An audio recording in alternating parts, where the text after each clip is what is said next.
Hello, you're listening to a Talk of Spirit Anime Cast. My name is Andrew, and I'm joined here with Chris. Yo. Today's episode is our Fall 2024 Anime Season Reviews, Part 3 of 3. This will be it. If your show's not in this list, then Chris was too busy, or I just didn't like it, and so I dropped it. It's plain as simple as that. If it's not in the list, Andrew doesn't want to talk about it.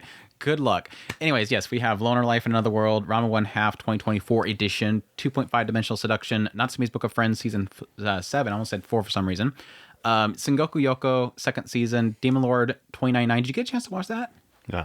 Oh, did I suggest it to you at some point? Mm-mm. It was... The only one that you were intent on me wanting me to watch was that Goofy Furikuri show that you really wanted me to watch. The Goofy Furikuri... Oh, Dandadan. Yeah. Which you didn't. Yeah. So all my recommendations went nowhere. Not on that one. The trust that Chris has in Andrew, right there. Hey, I usually do. Magilumiere, Magical Girls Inc. I think I suggested that one, didn't I, at some point? Like, I was like, I think he'd probably enjoy this. Maybe. And then we might talk about some mid-season talk, like Orb, ReZERO, Tying the Knot with Amagami Sisters, Danmachi Season 5. That's technically a mid-season at this point because it's delayed till spring. And Dragon Ball DAIMA, I might talk a little bit about that, but I might have to bleep every time I say dragon or something, or ball. That way it never gets picked up by the algorithm.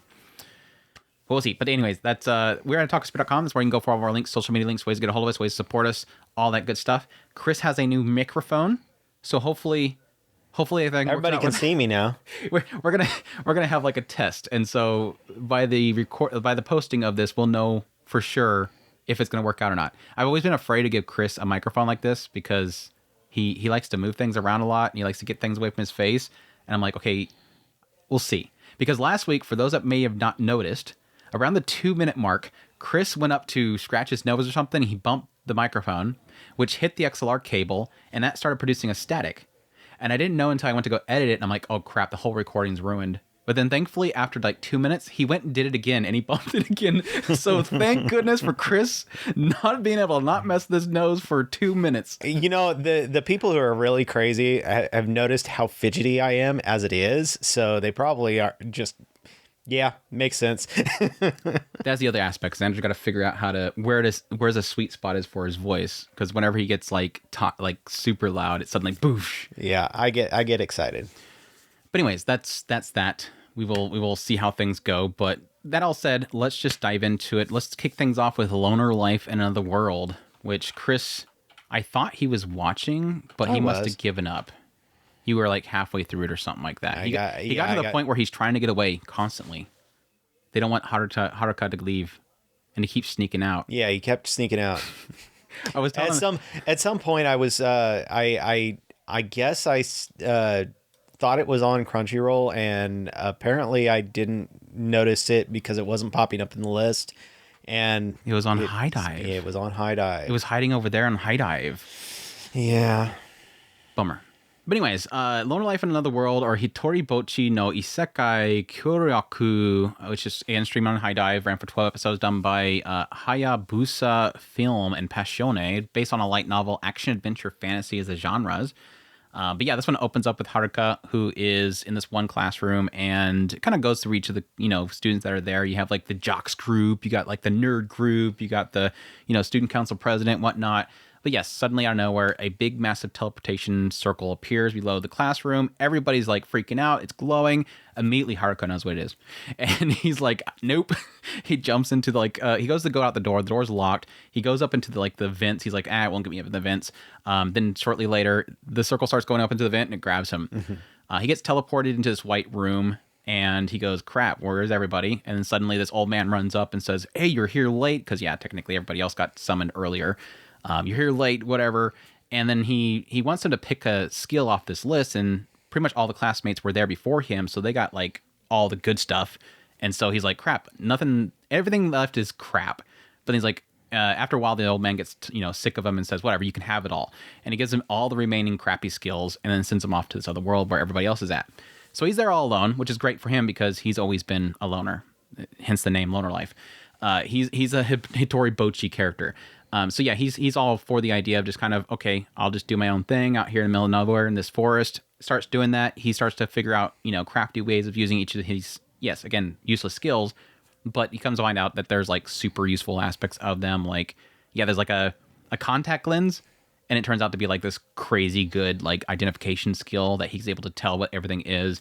He's got the ability to manipulate objects, the mana within the object, which he makes really OP abilities out of that whole situation. And yeah, starts to create his own little home in this little cave out in the middle of nowhere. And then eventually he starts to bump into the other classmates who are wandering around the forest or have their own camp that they're making, but things aren't working out.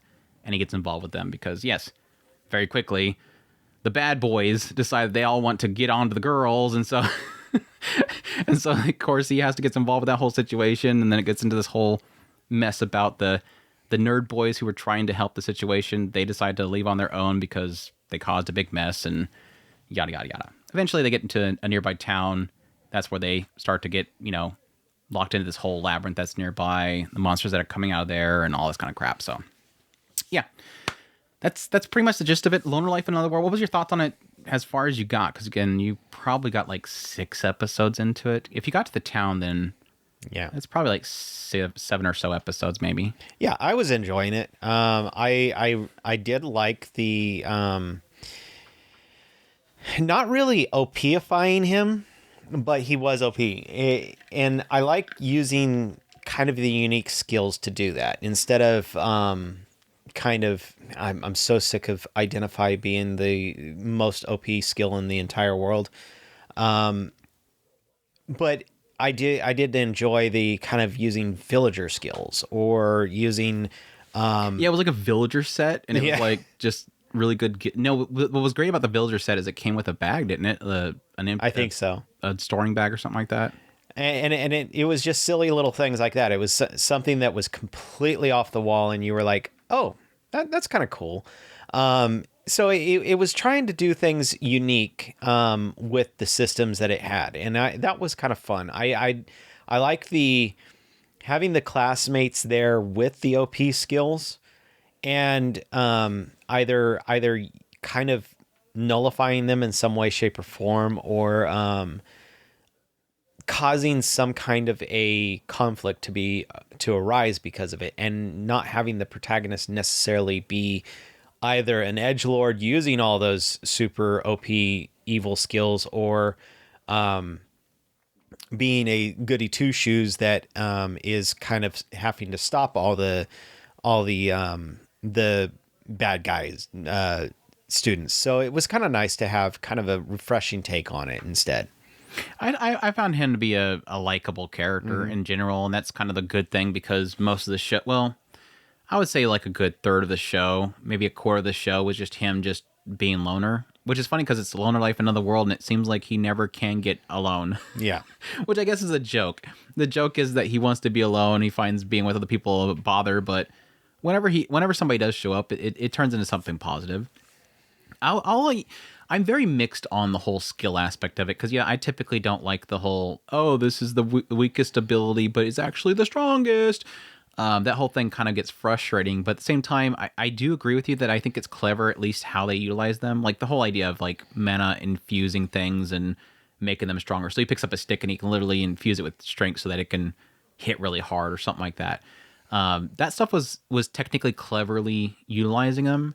Everything else was kind of shrug. I seem to remember there was something that he did later on that was kind of clever, but for the most part, it's just, okay, yeah, it's just kind of really useful, even though it's supposed to be not useful. That stuff wasn't really that appealing to me. I just thought that he was a solid guy. Oh yeah, the subjugation. that was probably the funniest moment in the entire series, was literally the Gyarus showing up and being like, hey, help us. We said something mean to the nerds and we're trying to find them. They were actually trying to help the camp work out, and they were using their knowledge, and then at some point there was a dispute. Technically they were saving the girls from the nasty boys. But they were trying to apologize to them, and so he agrees to helping them, and that activates his agreeing to help them activates the subjugation. So suddenly, out of nowhere, they're all his minions, and they're just following him around like zombies. I thought that was because he was trying to party up with him, and he was a loner, and he can't be in a party without being That was what I was trying to figure out, because yes, it does technically insinuate that he does say specifically that accepting to help them caused it. But yes, there was something about the fact that if he is alone, he has the title of loner. But if he were to join a party with somebody, he loses that or something like that, and they become. I want to say that it felt like, to me, it was explaining it in a way that yes, if he were to, he can't join a party, but he can subjugate them and make it a party or something like that. But yeah, it kind of makes it out like that. But it was dorky. It was absolutely dorky, because again, they were just falling around and they had like dead eyes, and he's like, this is really creepy. And so yes, whenever he takes down an opponent, the girl just runs up. This Yaru running up there and stabbing the hell out of this kobold or goblin or whatever. And he's like, it's kind of creepy. And they kind of just walk up there like a dog bringing him a treat or whatever. It was goofy. That whole segment was hilarious. Of course, he's afraid of the class rep finding out, and of course, she has to find out.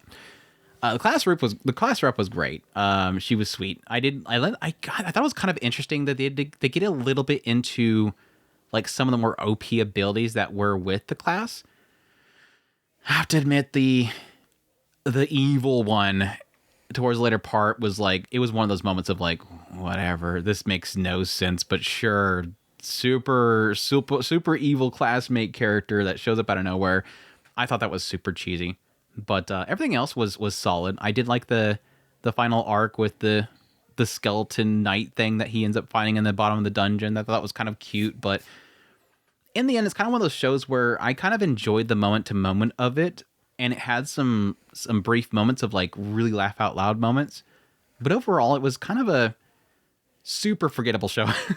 I have to admit, a super forgettable show. Like right now, I'm trying to struggle to remember a lot of the plot lines in it, because it wasn't super engaging. It was really a lot of like, I want to be alone. Oh, I'm stuck with this situation. Well, I guess I'll use this ability, and I use this ability, and I use this ability. Oh, I want to build this. Oh, I want to build this.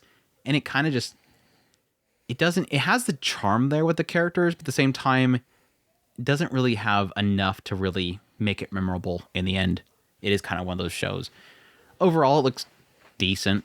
I like some of the designs especially, but I think that's a big problem. It's like it's got too big of a cast, and most of them are just not really. I mean, there is a joke that it makes early on that technically all these characters are basically like Jock A, Jock B, Jock C. Like there's like no names given to most of the characters. It seems like there's like a lot of characters, and none of them really have much purpose to be there besides just this crowd that kind of shuffles around. Which, yes, does lend itself to not really being visually pleasing. It's just most of the time it's something happens, and then like this crowd literally flat steel of a crowd just shifts into the frame and says, "Oh no, this is happening." It's like just get him out of the scene. Just have him talking to class rep, and they're in another room or something like that. You don't have to keep constantly shuffling them in the room to respond to things. It kind of reminds me of like Day Live with the crowd of harem that just shifts in the screen to make responses, or they'll finish each other's sentences just to seem like they're all involved with the situation. Overall, it was a decent watch. Again, very, very unfortunately forgettable. I would dig another season for sure, but at the same time, I'm not like craving for it. I think early on it was very enjoyable, a lot more enjoyable than I thought it would be. But I will admit that at some point it does kind of taper off at some point. So that's Lone Life in another world. Lone Life in another world. What's next? Ranma. My gosh, Ranma 1/2. A new take on the Ranma manga series by MAPPA. Sources of manga, of course. Action, adventure, comedy. Action, comedy, romance, the genres. And of course, it's by the creator, Rumiko Takahashi, who's known for doing Urusei Yatsura, Inuyasha, yada, yada, yada, yada. But yeah, this, for those who don't know, I sometimes you have to remind yourself that there are some people that are new to anime. Some people are not 20-year fans of anime, and they might not know who Ranma is. But yes, for those who don't know, Ranma 1/2 follows, it starts off following the Tendo family. And at some point, the father mentions to the three daughters that, yes, at some point, this Ranma is going to come up. My friend Satome, he's got a son named Ranma. They're going to bring him over, and one of you are going to marry him. Which, yes, they're not really too happy about. Especially Akane, who hates men. But yes, we cut over to find out that at some point, Ranma, this boy, was training with his grandfather out in the middle of China, and they were training over these ponds. And these are all cursed ponds that if you fall into one of them, a curse will befall you. And sure enough, Ranma ends up falling into one of the ponds as they're doing their training. His grandfather falls into one of the ponds. Come to find out, one of them was a curse to turn him into a panda, which his grandfather does, and the other one was to turn him into a girl, which Ranma falls into. So the trick is that if they get into cold water, they will turn into a girl/panda, and if you then douse them with hot water, they will turn back into being human or male, whatever. So yeah, even though that curse befalls them, the grandfather still drags Ranma all the way to the Tendo family to, put forth this marriage. And sure enough, yeah, they show up. This panda walks into the door carrying this little girl, and everybody's freaking out like, why the hell are these people here? And then sure enough, they realize, oh yeah, this is Ranma. This is the one you're getting married to. And of course, the other two sisters are quickly realize, oh, this is perfect for you, Akane, because you hate boys and you can marry this girl. But yeah, what kind of follows this is just kind of shenanigans with Ranma going to school with Akane and yes, running into different people and the entire time having to deal with the fact that he keeps turning into a girl because he's very prone to getting hit with cold water now that he has this curse. It's kind of one of those things like, how often do you get splashed with cold water? Suddenly the moment he has his curse, he's constantly, this random person is just kind of spreading water outside their house as he's running by, and sure enough, it splashes him right in the face and he turns into a girl. But yeah, that's Ranma 1/2 in a nutshell. Over time, you kind of get to know more about Akane. Yes, the fact that she's like super in love with this doctor guy, and then at some point seeing more into her why she doesn't like boys. It's really because she wants to be strong and she hates the idea of a boy ever defeating her, which yes, Ranma really quickly defeats her. Over time, you can meet different characters, and unfortunately, finally at the very end, we meet Shampoo, who's best girl, by the way, and then it cuts off. Oh yeah, they make Shampoo cry, and then they cut off the show. And then announce the second season. But yeah, my thoughts on Ranma 1/2. Like I said before, and several times before, I really, really love Ranma 1/2 back in the day. I watched the first anime adaptation of it. Really, really loved it. And then at some point, I started reading quite a bit of the manga. I don't know that I finished the manga, but I know that I read quite a bit of it. I even still have some old Viz ones, which I should have probably got out because those are pretty cool. Have some Viz releases of Ranma. But no, I really loved it back in the day. It was like a really interesting kind of gender swap thing. There's a lot of comedy around that. And I actually really liked at the core the characters and the romance that kind of slowly blossoms between Ranma and Akane and all the other love interests that kind of get involved with the whole situation. It just had a really fun. It's like a slapstick comedy with some tsundere, a little bit of tsundere in there, but at the same time, not really kind of dragging out a lot of the comedy. Like Urusei Yatsura, I mentioned before, as much as I love Urusei Yatsura, I do admit that, at least for the original series, not the movies, the original series of Urusei Yatsura, at some point you do get the joke of each character, and it gets tiring. There is a little bit of that here, like Tatewaki has that a little bit with his character. So there is some cases where like the comedy gets reused once it's kind of introduced, but for the most part, I felt like the story with Ranma was a lot better paced. The characters are a lot better built. And so there's a lot more to be had here. This is easily, for Rumiko, my favorite property. Like, Inuyasha tries really hard, but I think for me, Ranma was probably my favorite properties of hers. But so far, the re-anime adaptation has been fantastic. I've said it before, I'll say it again. This is a pretty faithful adaptation of the manga. And I think a lot of people don't seem to understand that this is not a remake of the anime, which had a lot of the previous anime adaptation, which has a lot of original content. This is a pretty faithful adaptation of the original manga. And the only real caveat there, of course, is that unfortunately, a lot less nudity. All the nudity, which I was actually surprised that there is some nudity and it's always around Ranma. And they just decide to make him nipless, which is kind of weird. But any other characters like Akane and stuff like that, they don't show anything. Real big problem with the nipless thing. Yeah, I'm like with Crossange, I've been traumatized with the nipless characters. It just doesn't work. I don't understand why they do it. But yeah, it's weird that it seems like there's no nudity allowed. I mean, they do have a nice kind of, which I technically prefer if they're going to choose between doing nothing at all or doing something or doing censorship bars or whatever. I actually prefer them to go the route of just borderlining it. So like if a character is going to, show the chest or whatever like that, you just kind of borderline it. So you see most of it, but it doesn't go all the way to show the nips. Whereas again, Ranma, they show it all and they have to see the nipples. I actually prefer that, and so I do think that most of the ecchi comedy was still kind of there, even though I don't really necessarily think that the series has always been like super focused on it. Unlike other series, this one doesn't really rely on it, and that's the kind of the nice thing about it. And I was saying that when we first had the announcement for it, I'm like, this will probably work out a lot better than Urusei Yatsura, because Urusei Yatsura, I felt like a lot of the comedy revolved around ecchi, whereas this one, it's not really. The punchlines are the fact that Rama will get changed, and he doesn't really most of the time care that something's showing. Like again, he goes and gets splashed in the water, and so what does he do? He goes to the edge of the house and starts kind of takes off his shirt and starts wringing it out right in front of the father as he's walking by, and doesn't even think anything of it, even though he's got it just hanging out there. A lot of that comedy's still there, but I will say that obviously it kind of sucks that it's doesn't have it there, but at the same time, I was expecting that. Just unfortunately, a lot of things in Japan has changed over time, and that's something that if they want a broader audience, they can't really do, even in Japan, so they don't want to have it there. It sucks, but it is what it is. But visually, though, I love it. Like, MAPPA did just such a great job on this series. Like, again, similar to other readaptations that have been happening here, like Urusei Yatsura, Ushio Tora, Dororo, and stuff like that. These companies are doing a really fantastic job of still capturing that old style, but still modernizing it. Like, yeah, I mean, I love the old 80s and 90s and 70s anime styles and whatnot. I miss a lot of that old styles, but I do acknowledge that in order to capture a new audience, you can't have characters with like the massive hairdo up in the front like they typically have in those older styles.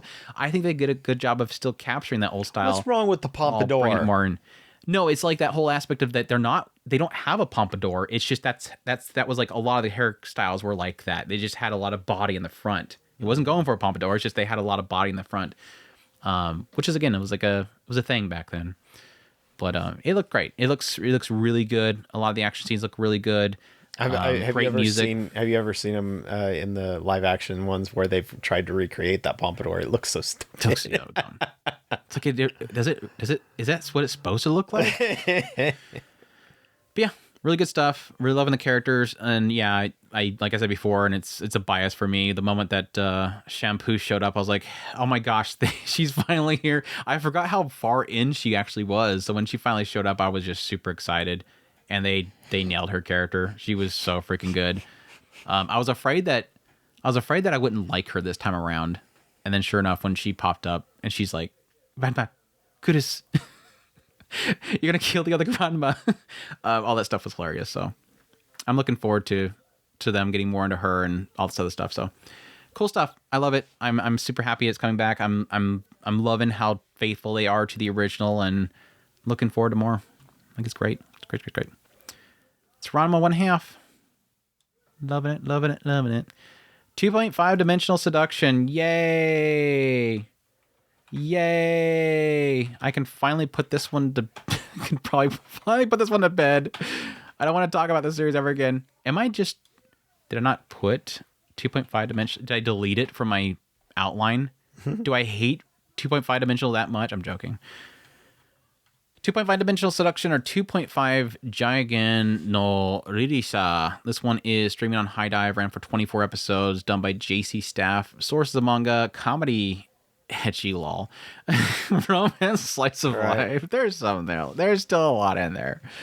Anyways, yeah, this one opens up with a guy named Masamune Okumura, who at some point when he was younger, he was really into like the shonen manga and whatnot. He confessed to a girl and she declined him. It ended up being it kind of messed with him quite a bit, so that he pretty much dedicated his life to only liking 2D girls, especially Lidiel, who is this character in this shonen manga that he really, really likes. So Lidiel becomes like his queen and his everything, and he swears off all 3D girls. Jump forward, he is in this manga club. His previous senpais have graduated, so he's all alone in the manga club. And at some point, this girl named Nirisha, she shows up, and she wants to join the club, and he thinks that he's messing with her or whatever. There's no way that a girl can there's no way a girl likes manga. She gotta be lying or tricking me or something like that. And she ends up running into the cast off figurines that they have and everything like that. And he's like, oh, it's a cast off. She's gonna realize that, and she's gonna be out of here. Sure enough, she knows everything about like the fact that it's based off of like this one doujinshi artist and whatnot, and exactly where the art came from. And they start getting all geeking out with each other about all this information about the actual shonen that, or manga that he's actually into, which is like rare that somebody at this point would still know about it because it's such an old anime and everything. And so they start geeking out with each other, and he realizes it. And then she decides that she wants to reveal to him that, yes, she likes to do, really spicy cosplay. She really likes cosplay, and she gets really into it to the point where she gets into massive detail because she feels like if you do cosplay, that the attention to detail is important because you want to sell the person on what you're cosplaying. If you don't get like down to the nitty-gritty detail, like each stitch and stuff like that, that'll break that immersion and people won't believe it. So she's super into cosplay. She eventually wants to do cosplay vids and whatnot, and he starts to help her with it. She needs somebody to do photography for it because she can't take pictures of herself. So he joins her to do that kind of stuff, as they hide it from the fact they're doing that to the school because they're afraid that they're going to get their club shut down. So yeah, he becomes their photographer. They take photography. At some point, we introduce Mikari, who is this childhood friend of Masamune, who's always liked him. And she became a model in order to catch his attention. She shows up, gets really jealous that he's super into Liliel. Lidisha cosplays as Liliel. So she's like, well, if I cosplay, then maybe that'll get his attention. Maybe he'll like me in the cosplay. Sure enough, yes, she cosplays, and suddenly he's like super into her.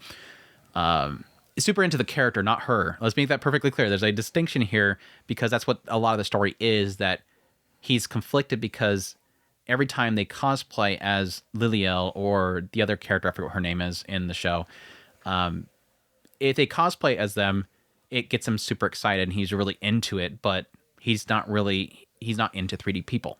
So he's in this conflict of like, do I like Lidisha or do I like Liliel? Or do I like Lidisha as Liliel? That whole thing. But yeah, they end up going somewhere in between, i.e. 2.5. 2.5. Wow. Yeah, and then they do a bunch of cosplay and go to different cosplay places, introduce some other characters that are cosplaying, and yeah, that's pretty much the gist of 2.5 Dimensional Seduction. So what's your thoughts on Not Dress Up Darling? It's definitely not Dress Up Darling. Oh, you wanted more than that. Not my Dress Up Darling. Hashtag not my Dress Up Darling.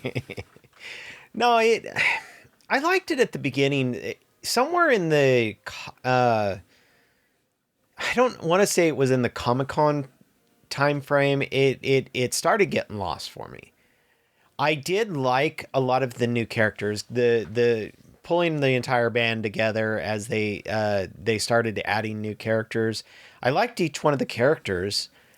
The Blondie Garu was absolutely fantastic. I really loved the nod back to the original mangaka that he had originally liked, and how that had ended up kind of tying into his new manga that they're what are going the on chances about. Yeah, right. that the mangaka for the spin-off series that kept Liliel's story alive happens to be it's just like, yeah, that's a super convenient story, let's be honest.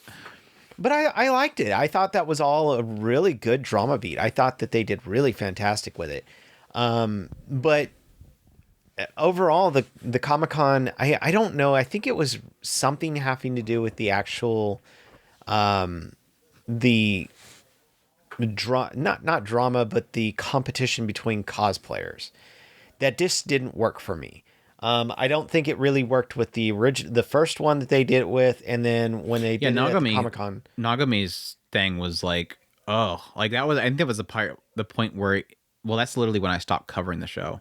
Like I was covering the show weekly up until the competition with, it's not a competition, but literally they're facing off against each other with Nagami.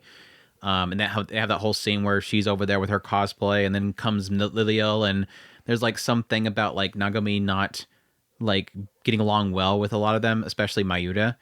and how she was like her rival and everything like that, and she felt everybody was like her rival, and I'm like, are they literally resolving this character's internal conflict that she's had for the last like 5 years of her life in her own mind in the middle of this crowd? They are. They literally had her resolve her entire like conflict of her life for so many years in her mind because Liliel walked out into the courtyard in that costume. I'm done. I'm done. I'm done. I can't do this anymore. And I felt like that happened with a lot of the characters. Like, I mean, like with Noah, I think it was Noah. Noah, when she came into the picture, it was like that. It would have that whole issue where she was like super off put, and like, and Liliel thought that, or Lydia thought that she hated her. And then it's like Masamune brings off to the side and says, "You want to say something, right?" And then fix.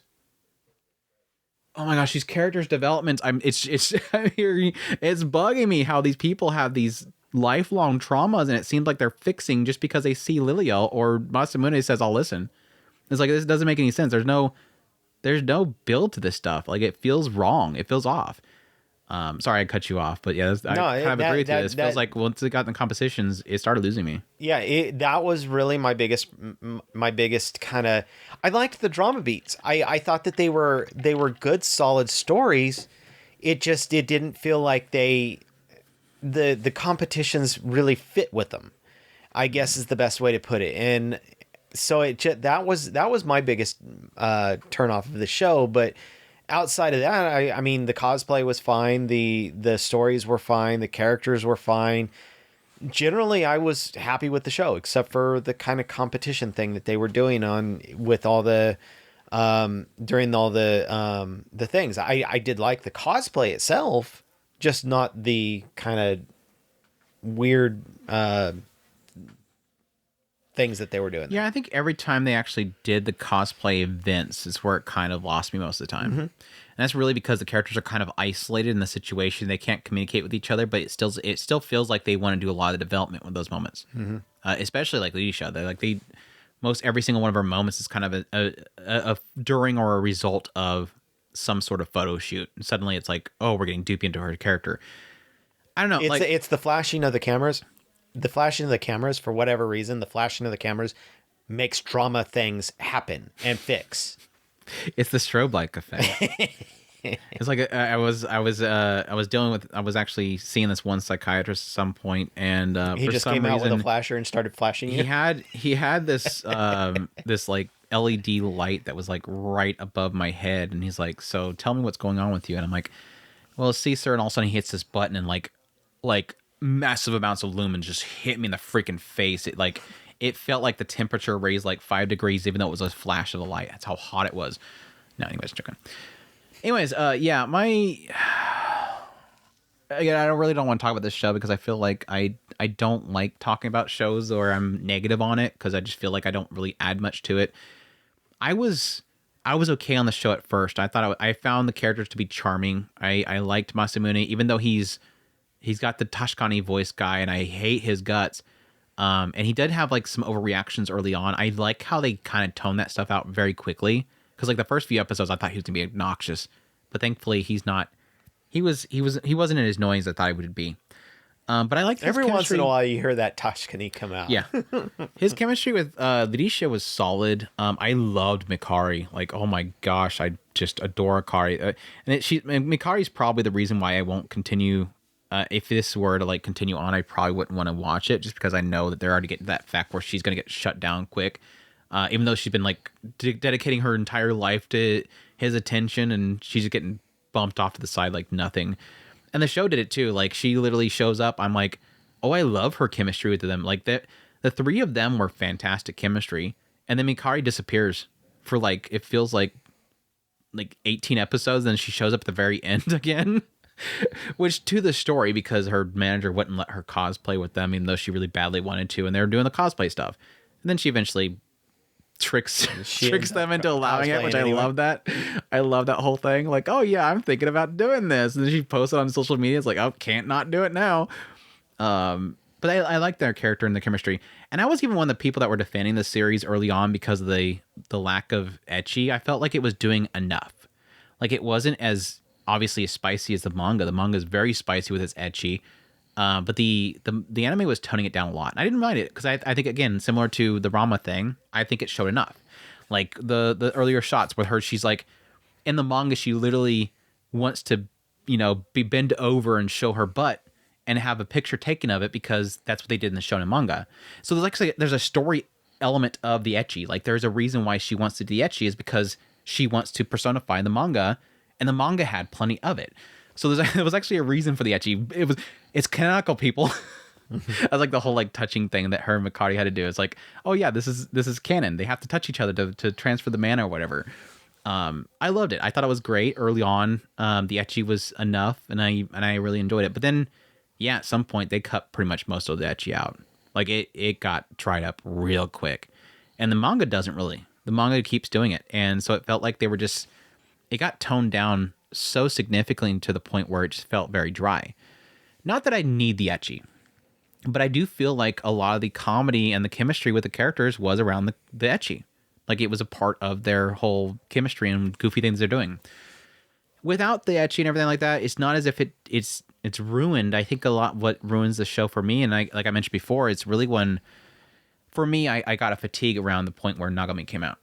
When Nagami came into the picture, I liked her character. I liked what they were doing with her character and the idea of the rivalry and what she feels like it's a lot of these characters about like a lot of their character is around why they cosplay. Mm-hmm. And I think that's a big question mark Gidisha has early on is, why do you cosplay? She even asked Mayuri, their teacher, that at some point, why do you cosplay? And I think each character has their own reason. I really love the sensei, by the way. I think her character was fantastic.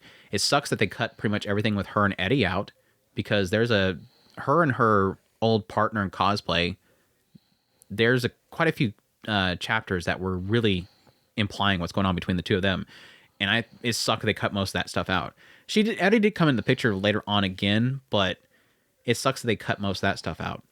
But I loved her story. I think what really kind of hits me with this story overall personally is, yes, there's a lot in this entire anime and this story about loving what you do. Despite the fact that, especially with the teacher, despite the fact that society itself wants to deem it as something that you shouldn't do, something you should grow out of at some point. Why do you do it? I do it because I like it. I do it because I enjoy it. And to think that you'd have to give this stuff up for your job or whatever, because yes, she's going into being a teacher. She can't really do cosplay and that stuff show up on the internet, especially the cosplay she does. Especially because a lot of cosplay because again, a lot of this stuff is like 18 plus cosplay. Mm. This is stuff that it's not pornography or anything like that. It's very, very lewd stuff. It's gravure model type stuff. So yeah, her as a teacher, she can't do that stuff. And so yeah, a lot of the early on, I felt like I was resonating a lot with the story because it is about loving what you do and doing it because you want to do it. Don't think about what other people think.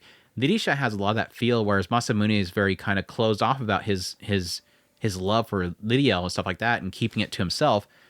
Lirisha doesn't really have those boundaries whenever she talks. So he got a lot of avenue of expressing himself through Lirisha. But as the story progressed, it kind of got more into the cosplay stuff and getting into rivalries with Nagami and other kind of miscommunications and whatnot with other characters, that it started losing me. And yes, it wasn't necessarily about the competitions, so to speak. We call them competitions. They're cosplay events where it is technically a competition because people go out into the middle of these courtyards. The competition is more in the idea that you're getting more eyeballs on you. Yeah. They're trying to gather the crowd. They want the photographers on them. And so, yes, it's sort of a competition on who's going to get the most photographers. But yeah, I started losing me a little bit, and it was mostly around how they were telling the character stories. Again, Nagami's story, or resolution really is what it is, kind of bugged me how it was done the way it was done. And it felt like it kind of discredited her character, made her character too simple. And again, I felt the same way with Noah's character. I felt Nagami, that was kind of crappy. I would agree is probably the more disappointing one because she loved cosplaying for the cosplaying's sake, and yet she sold out to be... She loved her 2D character. She's like Masamune, basically, because she loves this 2D character. Right, that's right. And she made herself pretty for that character, and then she wanted to become 2D. Whereas Masamune doesn't like 3D characters and loves 2D characters, and now he's getting one coming to 3D. Nagami wants to become 2D so that she can be with her 2D prince. And yeah, that kind of turned into her sort of trying to get better and better and bigger and bigger. And it got to the point where she became very annoyed by the fact that somebody else was getting more attention than her, even though they didn't see the world the way that she did it. And so she turns into this whole thing where she wants to outdo people. And then suddenly, yeah, Mayuri retires. She hates that. But again, I just hate the fact that it was all resolved in her mind in the middle of a photo shoot. It doesn't make any sense. But again, I'm beating that dead horse. I liked Arya, the Gyaru. I thought that there's parts of her whole story and how it kind of plays out that kind of frustrates me. But in the end, I think it was probably the most emotional moment of the series, especially when, yes, Masamune encounters somebody at the cosplay event and kind of chews him out. I thought it was a really good segment. Masamune in that scene. And you know that's what the Right. one that I was talking about, right? What? That was what I was talking about is the pinnacle of this story was that entire part. I assumed.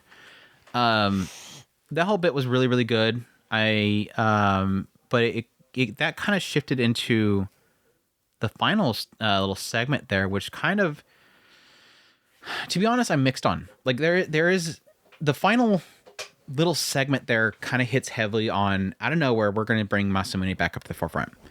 Again, the story opens up with his struggles with 3D girls and his now realizing that he's starting to like people like Grisha. And he's wondering if he does like Grisha or he likes Lilio. And it brings... What I've told a couple of people is like I'm super mixed on the ending of the show because I want to take it seriously, but at the same time I've not been able to take this show seriously for so long. I don't know if I can. Like out of nowhere, we have an extremely... It's a very, very psychologically bound trauma here, and I struggled to take it seriously because what they're sort of pointing out here is that he can't take good photos because he doesn't realize that the person in front of them is real, so to speak. Like there is a deep psychological trauma that is in his brain that he can't seem to get past. And almost this element of not realizing that he himself is being seen by the person that he is taking a picture of. And I'm like, this is actually really deep and could be really interesting, but I don't know if I can take this seriously. This has been such a goofy show for so long. I don't know that I can take this seriously. But it is a really complicated and a very interesting I agree, but I into. wasn't not taking it serious. But yeah, I guess I can kind of agree that It's like one of those elements that you see characters comedically for so long, they almost look like cartoon characters, and now suddenly you're trying to... It's like watching it's like watching... What was that stupid brain rot show previous season? Shinkanoko, my dear friend Nokotan. Imagine watching My Dear Friend Nokotan, and then out of nowhere, halfway through the episode, there's crazy bunker stuff happening. Like she slams her antlers to the doorway, debris flying and hitting people in the face, and there's like all the goofy faces they're making, and the glass is slamming into the teacher's head, and then suddenly out of nowhere, you realize the teacher's actually dying, and then suddenly the art style changes to more like serious, like, I don't know, some kind of philosophical like a monster, idea, like the anime series Monster, like that kind of art style. Suddenly, the teacher's being reeled into the hospital. Can you snap so quickly to start taking it seriously, or are you going to continue to see the teacher as a comedic aspect that there's this little blood spurt coming out of her head, and take it seriously? That's the best way I can explain it. It's like I've been seeing these characters as almost comedic comedy for so long that I don't know that I can take his trauma as seriously. Or is it a joke? Is it a joke that he sees them as 3D girls or not, and that he wants his waifus? Or do I take it seriously that he might actually have like mental trauma, like serious trauma that they're trying to get into? I'm dragging this out a little bit much here, but I'm trying to explain it. But no, that was my conclusion. think I get what you're saying. But I'm still trying to kind of, because I think that what it was trying to do was almost because get he's serious effed up if you think about it, right? I didn't think about how deep his trauma was. I wasn't considering it that deeply. I was just kind of, this is a fun little philosophical idea. Okay, I do like the can fact you? that he takes a good picture of Mikari. Hints at something. He took a good picture of Mikari. Yeah. But yeah, you bring up an interesting idea in the idea of it being kind of a philosophical idea of you can't take the picture of the girl because you're taking a picture of the character. The waifu, yeah. Yeah, so that's why you're not getting good pictures, because you're not seeing them, and he breaks through by saying they see me. He thinks about Risha. And then, but I never really thought about, okay, it's because, yes, I was aware of his drama and how that's kind of relating to this, but I like the idea that he actually acknowledges at some point, I am terrified of doing to others what was done to me when I was younger. That whole element there too was, again, that was the first shock, because at some point he overhears it and he goes, I'm terrified that I'm going to do to her what was done to me so many years back. What happened to me when I was rejected? I'm afraid of doing the same thing. And that was like the initial one, but then it gets into the photography, which is, yeah, it's like dude's got problems. But again, can I take it seriously is the problem. They could do something good with it, but there's a side of me that almost believes, because it took so long to get to that point, and they do have another season coming, how long is it going to take before we get into another story beat? Is this going to be one of those ones where like every, 50 chapters they finally get into something significant with his character? I mean, technically, I'm not saying that there's nothing happening in this entire series. We went into Lady Sh's character. I don't really feel like a lot of the stuff around her trying to figure out why she cosplays makes much sense to me. But yeah, we got into, Mayura and her struggles with her going cosplay or not. Got into Nagami and her whole rivalry stuff. We got into, I think a good chunk of it was Arya, a little bit in Noah. There's character developments happening. There's trauma happening, but like Masamune feels like the deeper stuff. Like he's messed up. Dude's got problems. Dude's got serious problems. That was kind of the reason why I was talking to somebody on Discord, and they were talking about jumping right in the manga, and I'm like, something must have happened in that last episode, because why the hell did you jump in the manga for this series? I'm like, I guess that was probably why, right? It's interesting though. Like I'm not gonna claim that I don't get what it's doing there. It is super interesting. I just don't know if the rest of it was worth it, unfortunately. It was really one of those series, honestly, at the end of the day, I'd rather just read the manga. Because the manga art's super good. Like, oh my gosh, they've got some chef kiss panels in that series. Like, this is a series. And the anime adaptation visually, besides the fact they cut most all the ecchi out of it, it looks okay. Like, it's not a bad looking show. But damn, the manga art's so freaking good. It's super chef kiss. So I would probably just rather read the manga if I ever did want to continue it. I don't know that I'd do a second season of it. Unless they, for some reason, bring in more ecchi, which I doubt they would at this point. Because it felt like they were taking so much out of it. Like, it almost felt like they baited people in with the first two episodes. Because the first two episodes were, like, super... Like, compared to a lot of other anime, super spicy. Like, some full-on butt shots and stuff like that. But it felt like they completely drained it of all the ecchi. Sucks. Anyways... Anything else on that one? Mm-mm.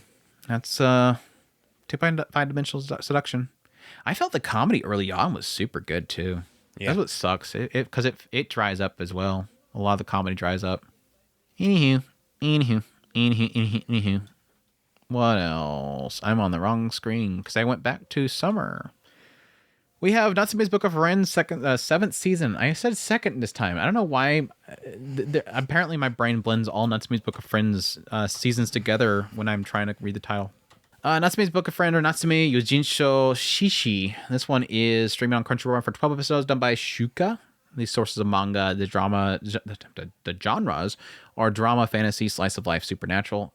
This one follows, for those who don't know, the series follows Natsume, Takashi Natsume.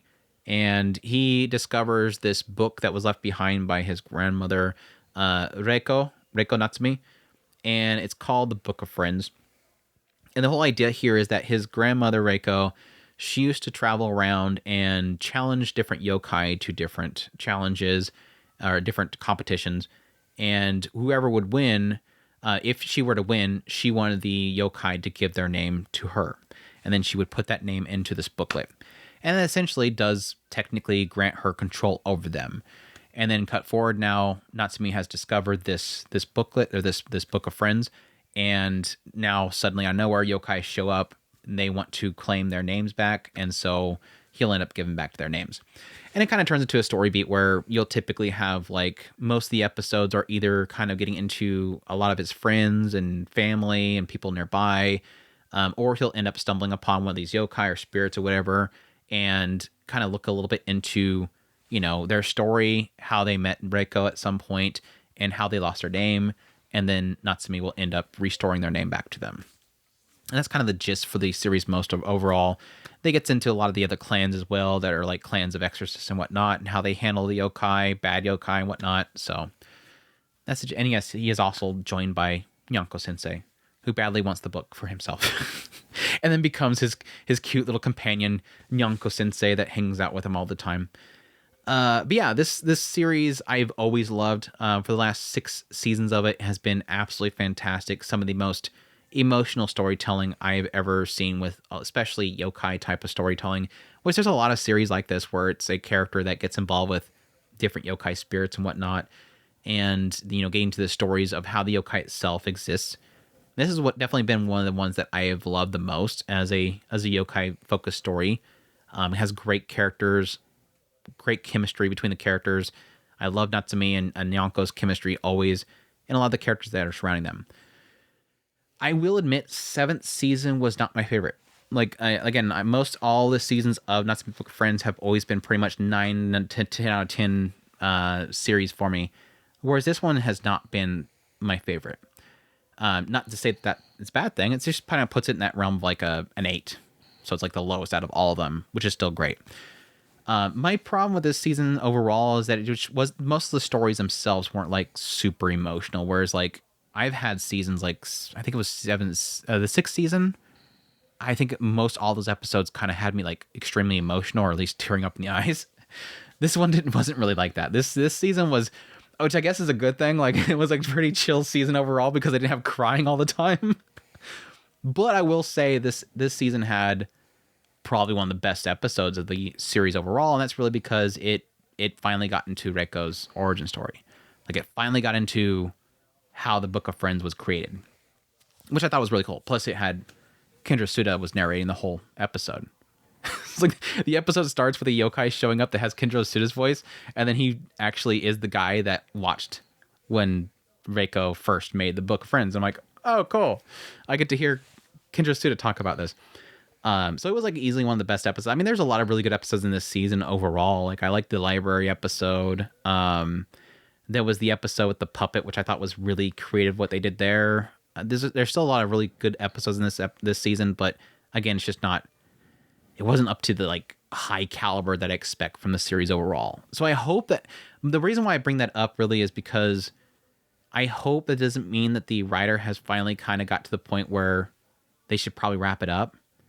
I'm hoping that the quality of the writing doesn't start kind of going downhill, but still in the day, like I said, it's still an 8 out of 10 series. I still love Natsume Book of Friends. Just wasn't to the previous caliber. So, you know, love it. I highly suggest if you have some time, because technically it is 7 seasons, so we're pushing up to the 100 episodes mark at this point, I think, because I think most of them were 12 episodes seasons. Pretty sure. I'm not sure if they ever had a 2-core season. So it's a lot. It's a big investment, but if you like really beautiful storytelling and great characters, very chill and again very emotional stories, I highly suggest checking out Natsume Book of Friends. It's just a phenomenal series. There you go. You got like a couple seasons of it, didn't you? Or was this one of those ones where it was like you wanted to, and you never did? I wanted to. I started a few episodes of it, but I never got very far into it. Let's go Sengoku Youko. Do I have Sengoku Youko? Not doing very good with... I don't. It's not in the list. I'm not doing good with updating my list, apparently. I gotta go back to summer again.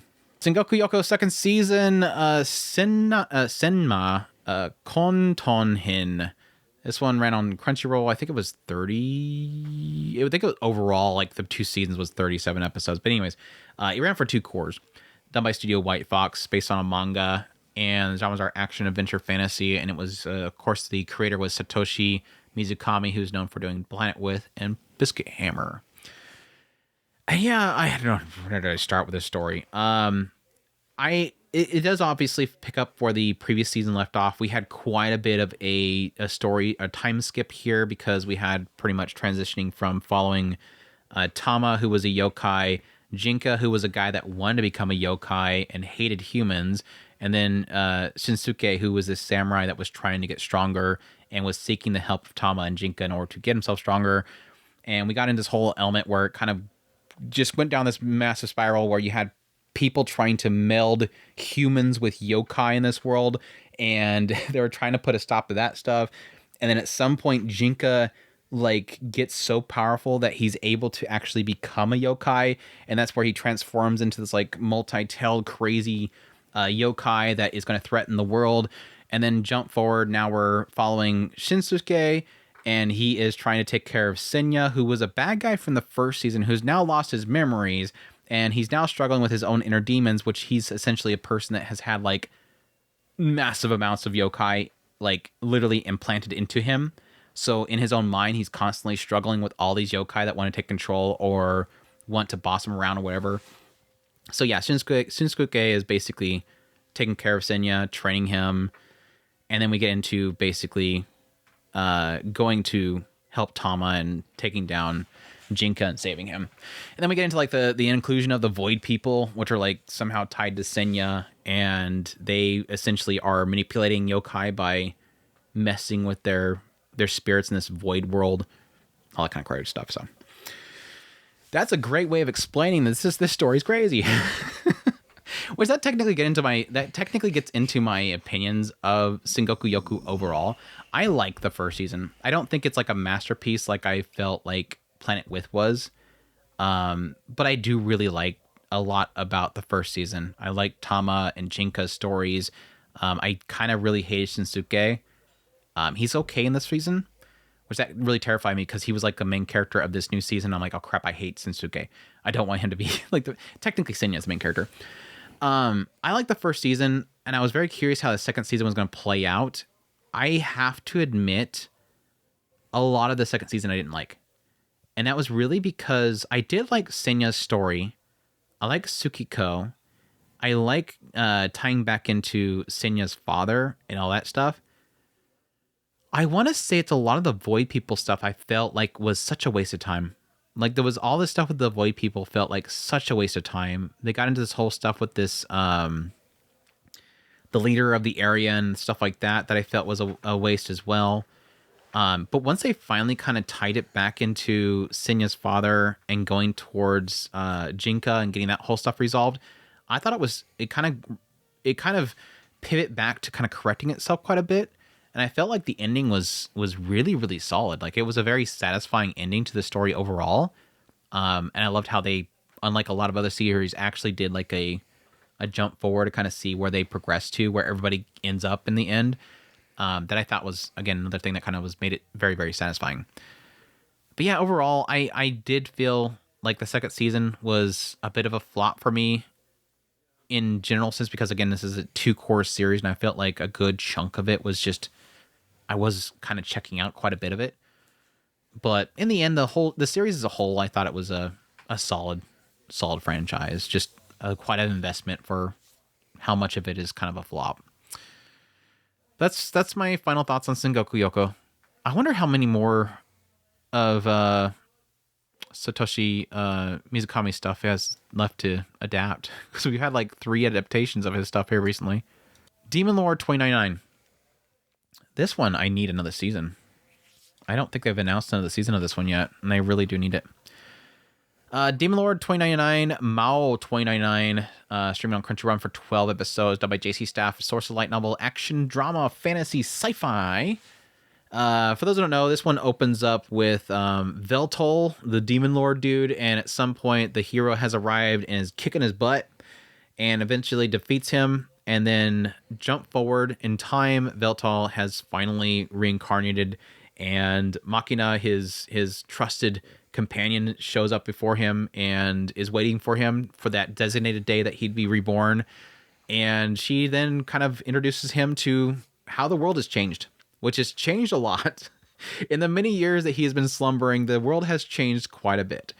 We basically, to give a quick nutshell, you basically had the world that they were in, that the Demon Lord was actually trying to dominate. It at some point collided with what seems like our world. So these two worlds have collided against each other, and they merged into one world. So all their technology and everything has merged. Societies has merged. There was like this massive like purging that was happening where they were hunting down all the immortals at some point. Magic has been completely evolved. You have one of Veltal's minions. He's now running a massive corporation that is creating a new chip that allows everybody to be able to use magic in their own way, which is like superior to how Veltal himself used magic. So he's able to actually beat the Demon Lord now with his new magic. And Veltal has lost all of his followers, so he's super weak as well. So then comes pretty much the decision. He can't just walk out and take over everything. He's got to get strong again. So the way to do that and the way to make money at the same time is to become a YouTuber. So he starts doing YouTube streams, quickly becomes like a viral hit, gets millions of subscribers. And yes, what comes from that? Power. So now suddenly he's getting power again. But yeah, this all kind of starts to, evolve into like the bigger story, which is, yes, can he reclaim the world and take it over? Getting into the immortals, where's all of his different companions that he used to be, or his minions technically, subordinates. All of his commanders, so to speak, his captains, the higher ups. Getting into what is actually fueling this local area, how they're fueling their plants and everything, what Captain Marcus, what he's doing now, and all that kind of stuff. Eventually, them going over this other area to try to find out this vault to figure out where his other companions are. But yeah, my thoughts on Demon Lord 29.9. I really, really like this show. It was one of those shows where I think when we first seen the previews for it, I was like, is it going to be like another, Devil's a part-timer? He starts to flip burgers because he's not the Demon Lord anymore. And then it basically a fish out of water situation, which I think that's a lot pretty much what Devil's part-timer is. It's like a fish out of water situation where it's like, oh, now he has to figure out what a cell phone is. Oh, it's a TV. He thinks some people are he thinks people are stuck in the box. It's actually a TV. Oh, what's a TV? But no, I didn't really rely on any of that stuff. Like, it really quickly kind of shifts into the world itself, which I found to be very, very fascinating. I've explained this before where I feel like this is sort of one of those writers where either he's tricking me really badly into thinking that he's smarter than he actually is, or this writer is cooking. Like, I really feel like if they execute on a lot of this world building they're doing, there's a lot to dig into here. There's the different races, the different classes. Like, they went to Akihabara, and there's class systems there all in itself. There's the persecution of the immortals and the mortals themselves and all this other stuff. Getting into each one of his captains that he could possibly go to find. All that stuff is super good. And I really do hope that a lot of that stuff they do deliver on. But what they have done so far has been excellent. I think, again, going into Marcus and him having his own like technology that they've developed for casting spells, which is great in itself. And then right after that, getting into, I forget what her name is, kind of spoiled at this point, but going to this other school, this other academy, and getting into this other character, the hero character, I thought was super good. Like, I loved his character, and that really gets into kind of that whole. It kind of goes in that whole realm of the idea of the hero that is no longer needed type of area, where they did everything they could in order to help the people, and they kind of got shunned after that whole point. But getting into his character was great, and how they kind of tied him in with Veltal at some point was great. Just a lot of really good characters here, and a lot of potential for the overall story.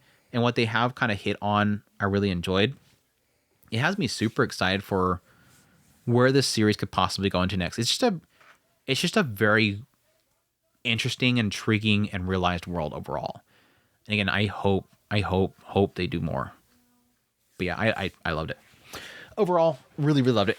And yes, can I say and I've said this before, Veltal, when he's gone, of course, again, he loses everything. And then when he comes back, Makina's waiting for him. She walks him out, kind of tells him everything. Oh, don't worry, I got a place for us to stay. He's like, oh, that was this big, massive, it was like a massive, like, abandoned warehouse. And he's like, oh, this is my place? Yeah, it's a little rubbish, but it looks good. And she's like, no, over here. And like this little small little, almost like one of those sheds you would have for like a construction place or something like that. This little small little apartment. No, it's over here. And they go in the door and she's like feeling a little embarrassed that this is all that she has to provide the demon lord to return to. And it's like this whole moment where she's trying as hard as she can to make money and make a living so that she can prepare for something for him. And he actually embraces her and accepts it. I'm like, thank you. to have one of these guys actually acknowledge like all the work that she's literally been doing for thousands of years, waiting for him to come back and have something for him. I was like, thank you for actually acknowledging what Makina's been doing this entire time. It was great. Anyways, he's a good character too. He's got that charisma, dude. He's just one of those types of characters. He's got that I'm full of myself. I'm amazing. I've returned. I'm going to take over everything. That kind of attitude. But he's not too much. I really liked his character. He's great. Anyways, Demon Lord 2099. Really, really, really, really like it. Ends up in my top 10 list of the season. Easy. Magilumiere, Magical Girls Inc. is our next one. The show nobody watched because it was on Amazon. Kabushiki Gaisha Magilumiere. This one's streamed on again Amazon. Ran for 12 episodes. Done by JC Staff and Moe. Sources of manga and genres are action, comedy, fantasy, and mahou shoujo. And this one follows Kana Sakuragi, who she is in a world where at some point these monsters started showing up, which were called Kai? Kai, I think. Yeah, I think of Kai. These monsters called Kai started appearing and attacking, and magical girls fight back against them. And as with usual societies, when something happens that could be made money, guess what's going to happen? People gonna make money from it. So yeah, you pretty much have all these companies that run different magical girls started popping up here and there. I mean, most of the work kind of goes to the bigger corporations or these massive ones, but then there's always little startups here and there. But at some point, Kana is trying to find a job, and everybody seems to reject her, even though it seems like she knows a lot about the companies that she's applying to, like really, really crazy information about the companies, because she's got like a photographic memories. She does like a lot of research before she goes into her job interviews, but they all seem to not like her. Something about her that don't really jive with. Well, at some point, she's going to one interview, and suddenly one of these Kais attack, and this magical girl shows up to fight it, but she can't do it by herself because it's been evolving too much. And so she needs somebody to help reload her app with her weaponry while she's fighting the monster. Kana decides to volunteer because she actually knows because she applied for a job at the company that made the software. She knows a lot about the software. So she helps. And then this magical girl decides to pull Kana back to where, she works at to hire her there, which she becomes a magical girl at that point. So we have Kana, which is again our main character who's being dragged in this whole situation. Again, she has like a photographic memory. She's really good at kind of, looking into manuals and whatnot. She has a very little amount of confidence because obviously she's been rejected so many times, but at this new place now, suddenly people do acknowledge for the skills that she has, which is observation and knowledge. We have Hitomi, who is basically Kana's senpai. She's pretty much more like a natural. Like she just picks up things naturally. But yeah, she kind of guides Kana. She's a bing bang boom thing kind of character. Yeah, she's the what into free when she's explaining things. So whooshu. And then we have Kaede, who is like the guy that answers the phones and does a lot of the managing and whatnot. Deku. Deku's Kazuo. He's the actual coder and does all the work behind the scenes. And then we have Koji, who is the boss, the big man that wears the big magical girl outfit all the time. Which he has some probably deep, dark secret that he was involved in some conflict way back in the day, and and knows all the big wigs of the big companies because something crazy happened back in the day, right? And something crazy is happening again. Which, yeah, that's kind of the overall story, is that they go out and they fight the things. They'll have like some collaborations between different magical girl companies. At some point, they end up pulling off some really crazy stuff and start getting a lot of attention. There was like a convention, and they do something really crazy to take down this really tough. It was like a experimental Kai thing they were messing with. Mutated. They take it down, and yeah, it kind of catches everybody's attention, and they all want to kind of implement the systems that they're doing. Because as a startup company, their whole like gimmick is that, or not gimmick, it's just really how they run things, is they basically have mostly Kana, working as sort of the observer, figuring out where everything's at. Then they report back to the headquarters, where essentially Kazuo and the boss man will essentially create spells to From scratch, fix with the situation. Whereas typically the magical girls will go out, they'll be told to go out, they'll go out and they'll work by themselves to use pre-established spells to take down the enemy. These ones are actually, kind of working around the situation to build magic for it specifically.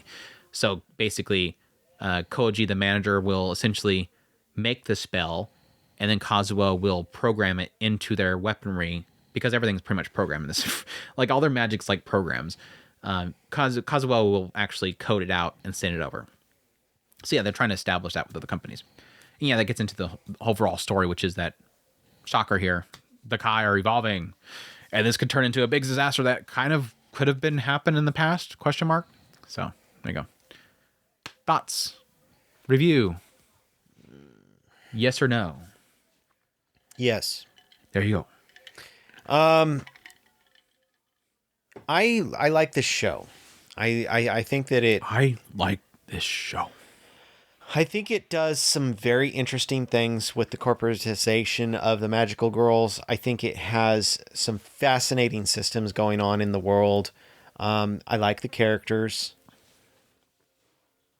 Not too keen on the antagonist. The Kais? I don't know. I'm Or the evil corporation dude, the mustache K? twirler guy in the Ost leader? I don't know. It's one of those that I'm not sure that I feel like he's a bad guy.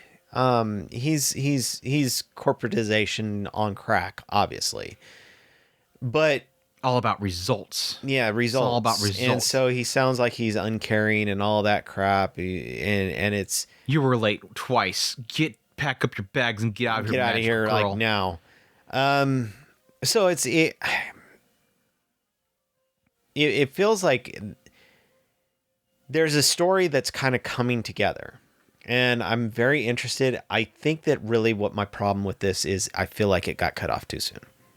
I think that's that's season what it coming, is. so So I'm in the middle right now, because I really like a lot of the characters. I like the world building. I like the systems. I think that it's an interesting setup, and I want to see more. I think that's where I'm at. yeah, despite the fact that the West didn't seem to pick up on the show at all, it at least looks like it did pretty well over in Japan, and I guess that's probably why it got a second season here. But yeah, I will admit that I think its weakest point for this series overall is probably the overarching plot line. I could care less about the whole, like, oh, the Kai are evolving, and the entire time Koji, the boss man's like constantly kind of whispering here and there about something's coming. Something's totally coming. And then he's trying to get Kay involved, and Kay's like, I don't want to get involved. You did something in the past, probably killed my wife or something, because I don't want to have anything to do with you.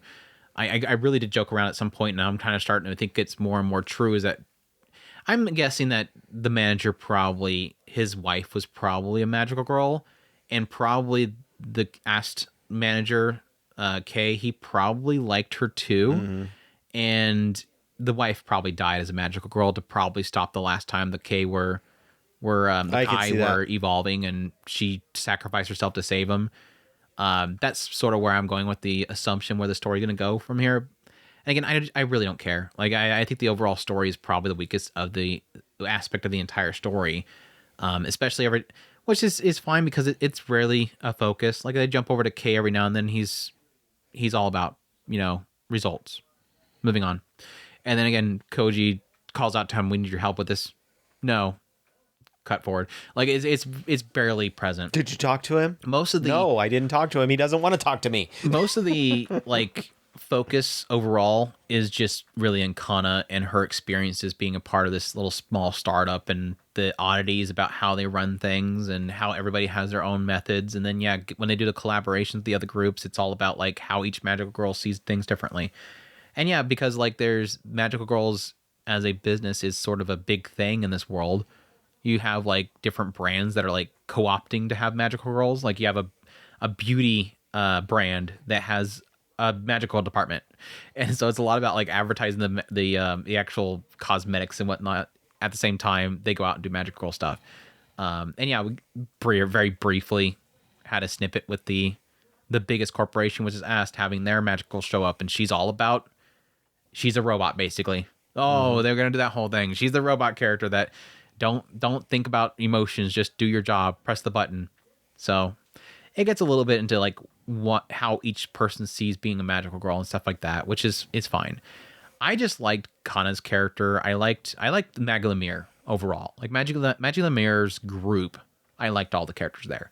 They each have their own thing there. Got a little bit into Kazuo, Deku, and how he's got his own little fears about working with other people and communicating and stuff like that, but how genius he is and all the stuff that he's essentially hand-coded and how he wants to kind of share that technology. Kaede didn't really feel like I got much out of him, but especially Hitomi, she's just a big sis. I like her character. And like I said before, Kana, I adore. Like I love Kana's character. She's super cute. I love her personality, her conflicts, how hardworking she is. Finally having this job where people seem to appreciate what she does. That stuff is really solid. But yeah, I think that it's overall, I think just a solid series when it's just kind of being what it is, which is Magilumiere. It's just whenever it cuts outside of that and gets into the bigger picture, it kind of starts to lose me. I did really like I think it was the final arc. Yeah, the final arc was really solid. Having the girl kind of have to work alongside them and essentially learn the ropes of their stuff and then kind of take that back to her company.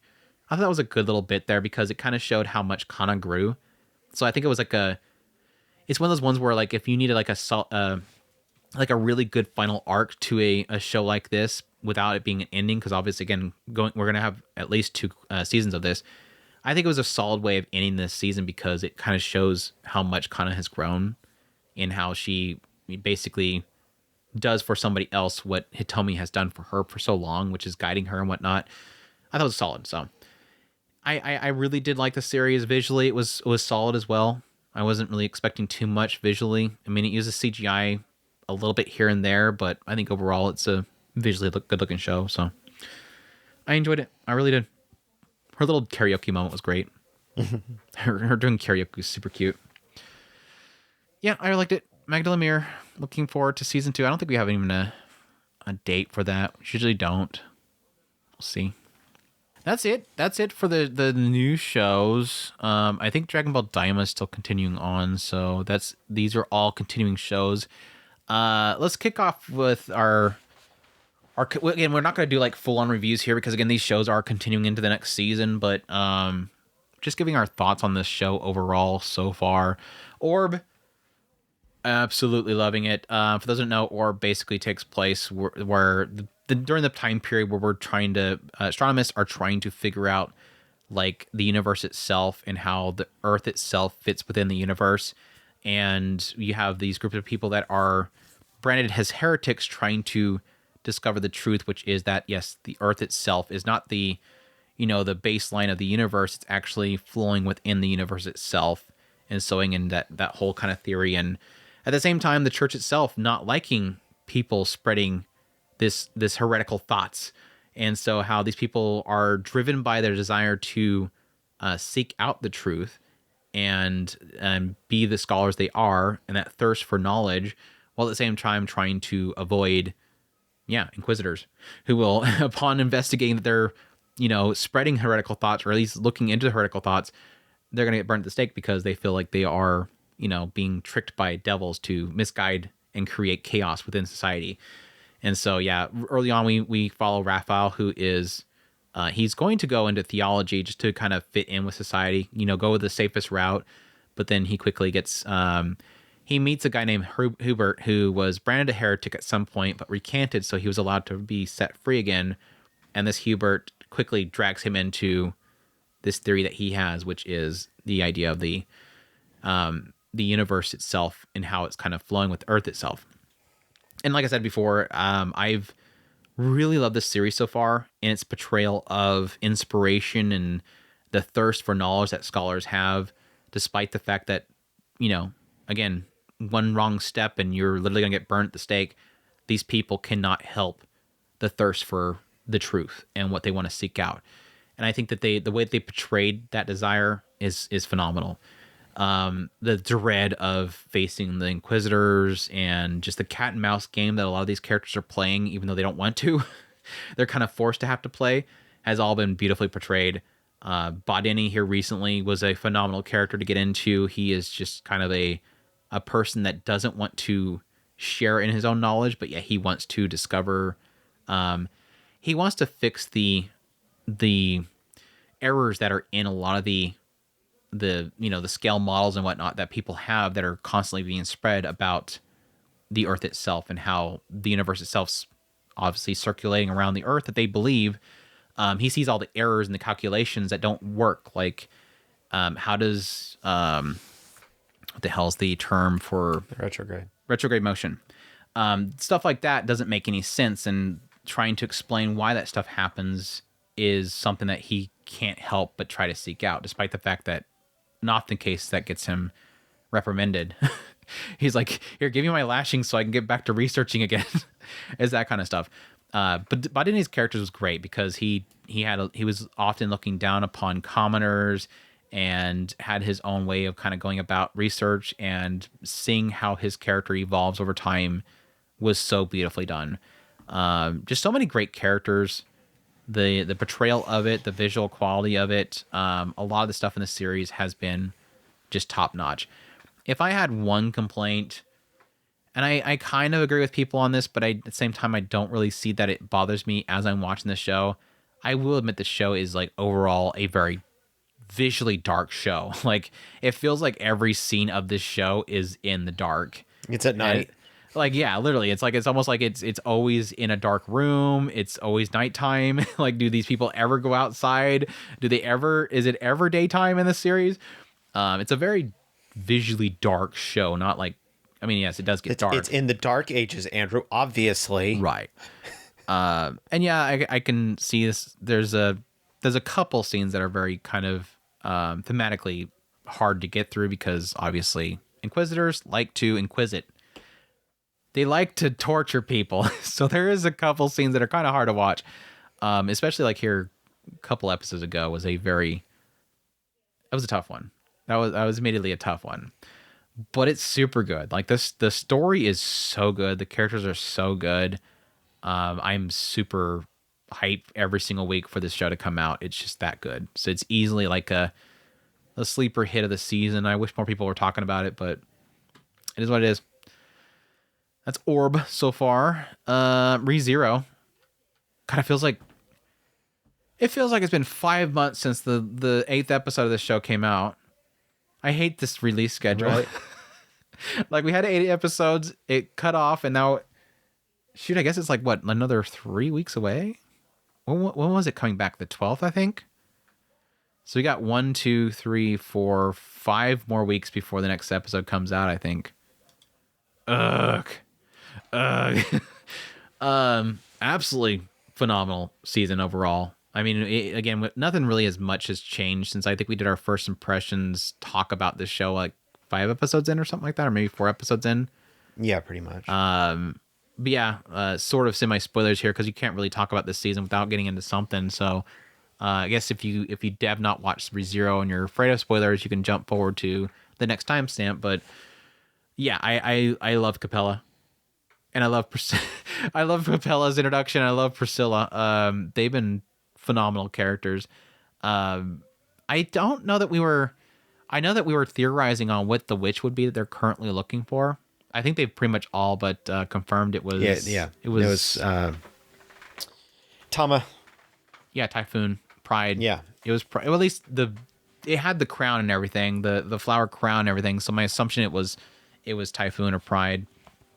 But what else were we really kind of digging in on with that last discussion of the show?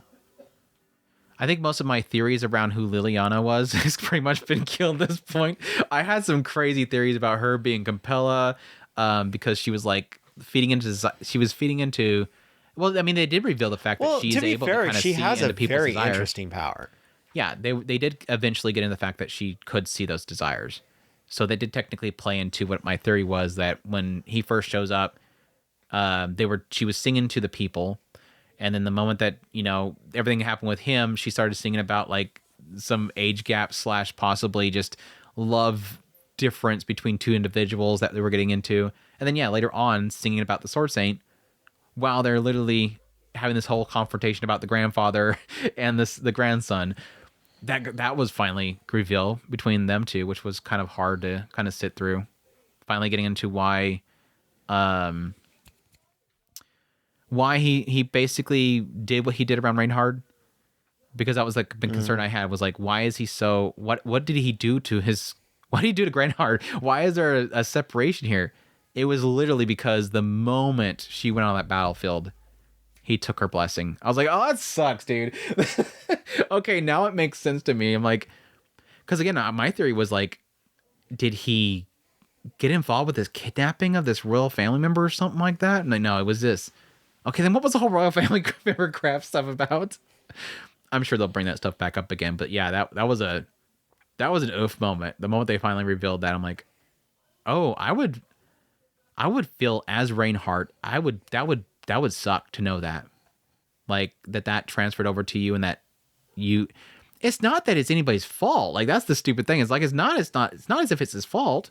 I don't know why he would think it's his fault, but you could still see that kind of weighing down upon him. That stuff was super good though. I liked all that kind of stuff. Crush's whole thing is not.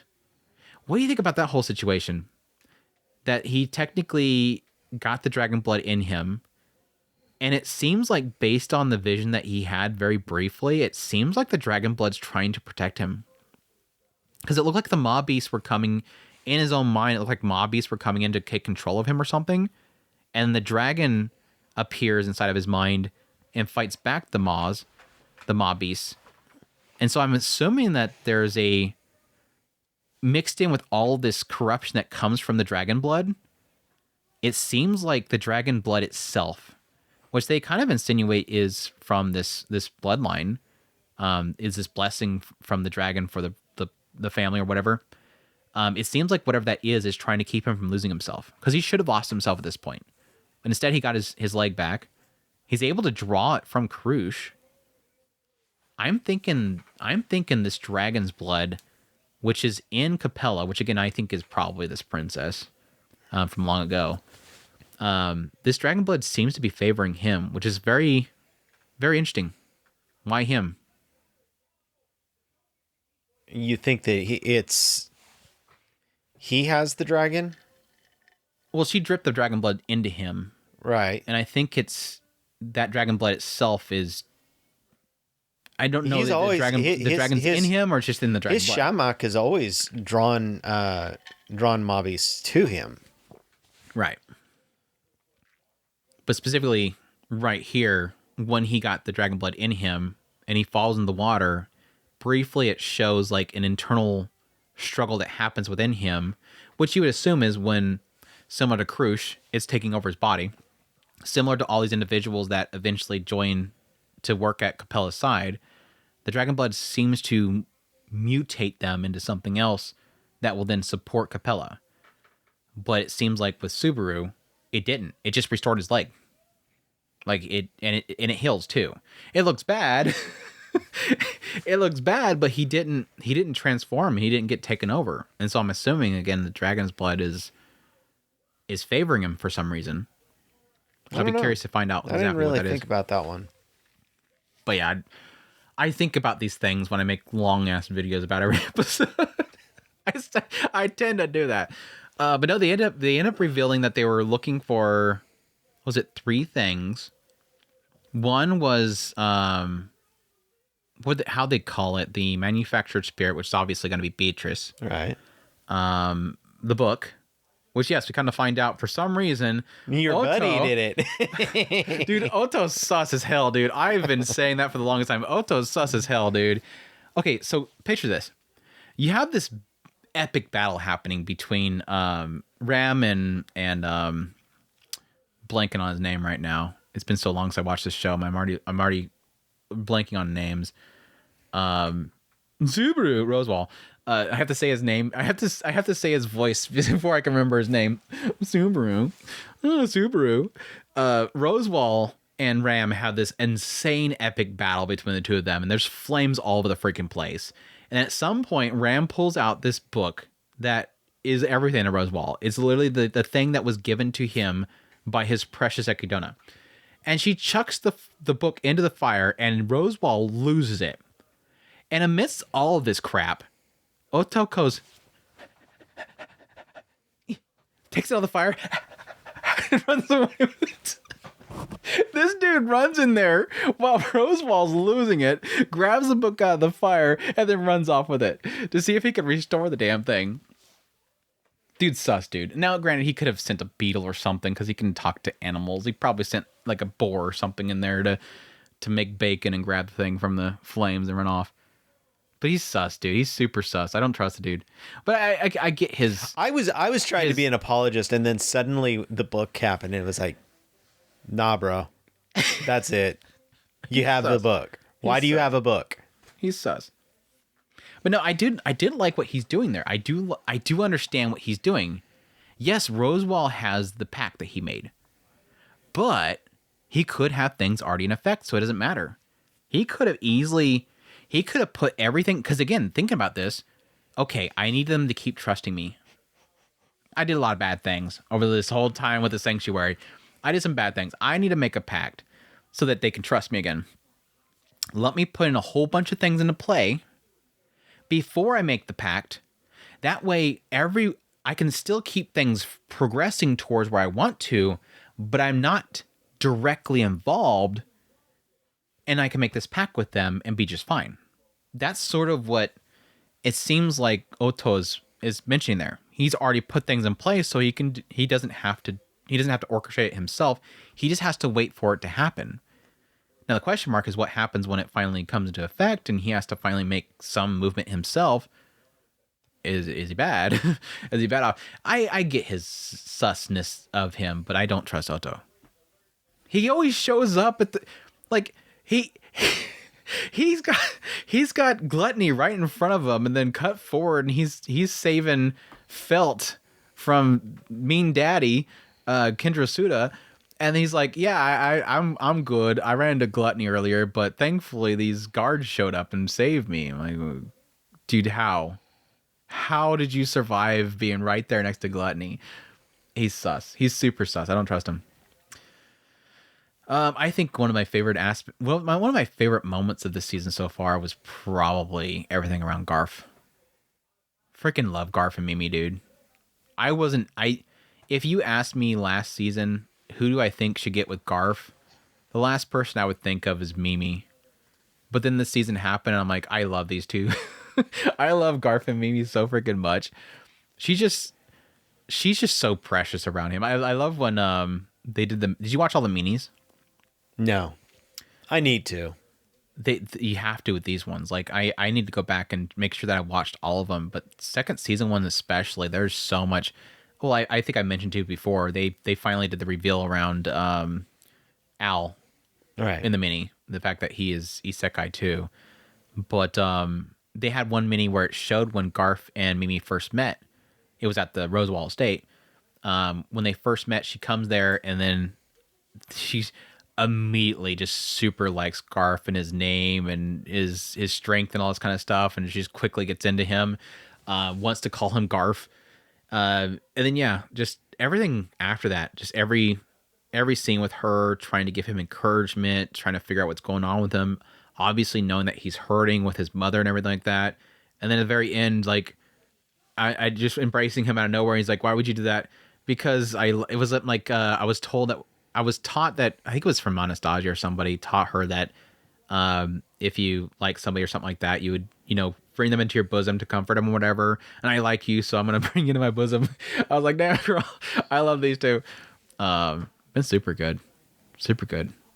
I mentioned before, like I talked to death in my top list. I did a new top list here recently. I did obviously my anime of the year, my fall season show.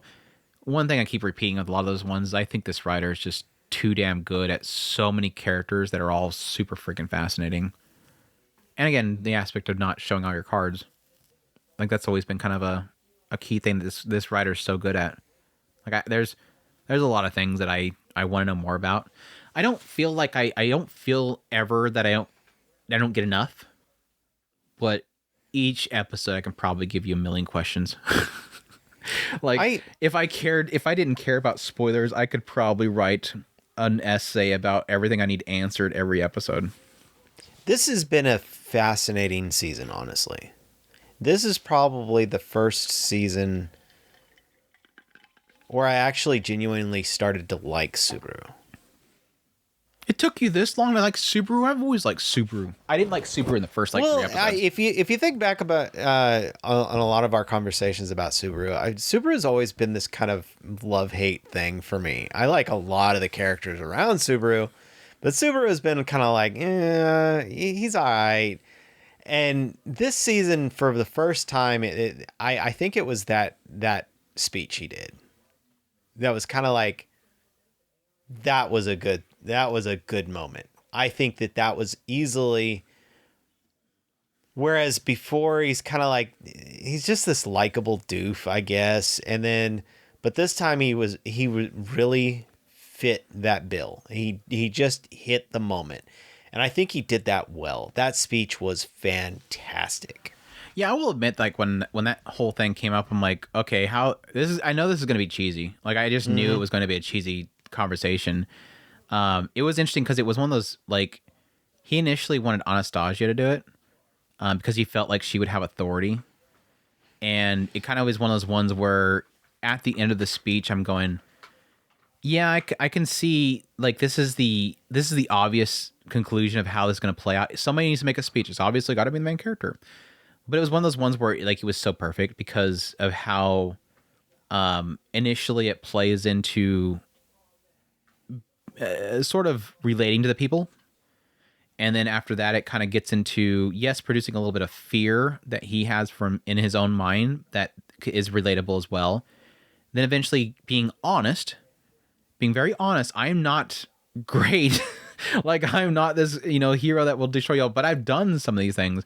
But then eventually going into essentially calling for the people to support each other, making a sense of camaraderie between everybody. Like we can all do this together, asking them to basically support him and all that kind of stuff. So it's like relate, truthful, come together. Like the way that it kind of played, I think it was that form. I might be missing something there. It's been a while. But I think the way that was all played out, it was perfect.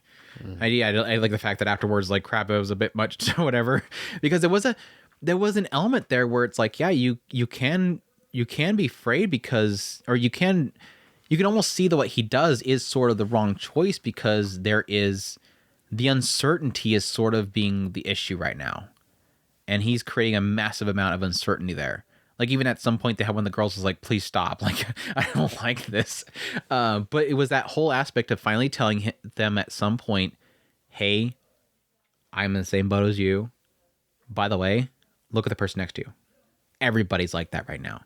And that was like, yeah, like the fact that the girl looks over to her brother who's just literally terrified and just wants somebody to, comfort him. And then they have the other lady shows up over there like, yeah, these adults, like there's a kid over there that's terrified. Nobody cares about them right now because they're all stuck up in this uncertainty that's being created by wrath. It's super good. Yeah, I agree with you. I think the speech was. I assumed Subaru was going to do the speech. I kind of had a assumption as how the speech would play out, but it was so well wrote. Yeah, like it was just like in the end, it just absolutely nails it. Yeah, it is definitely one of those seasons, and I mean it's again the same for season 1 and 2. I've always loved this writing. but it's like every episode I watch, I'm like, I just need to get into the source material already. Like, I need more time so I can get into the source material already. I gotta finish Mushoku Tensei. I gotta finish the Sentence of Bookworm. I got all this other stuff I need to do first, but I will do it eventually. Because I'm even seeing like little snippets from people where it's like you get that little extra content. It's like context, and it's like, oh, like even though they're doing such a good job of adapting that visually at least what I'm seeing, I'm not seeing like it doesn't feel like I'm missing anything. So you assume the adaptation is going well.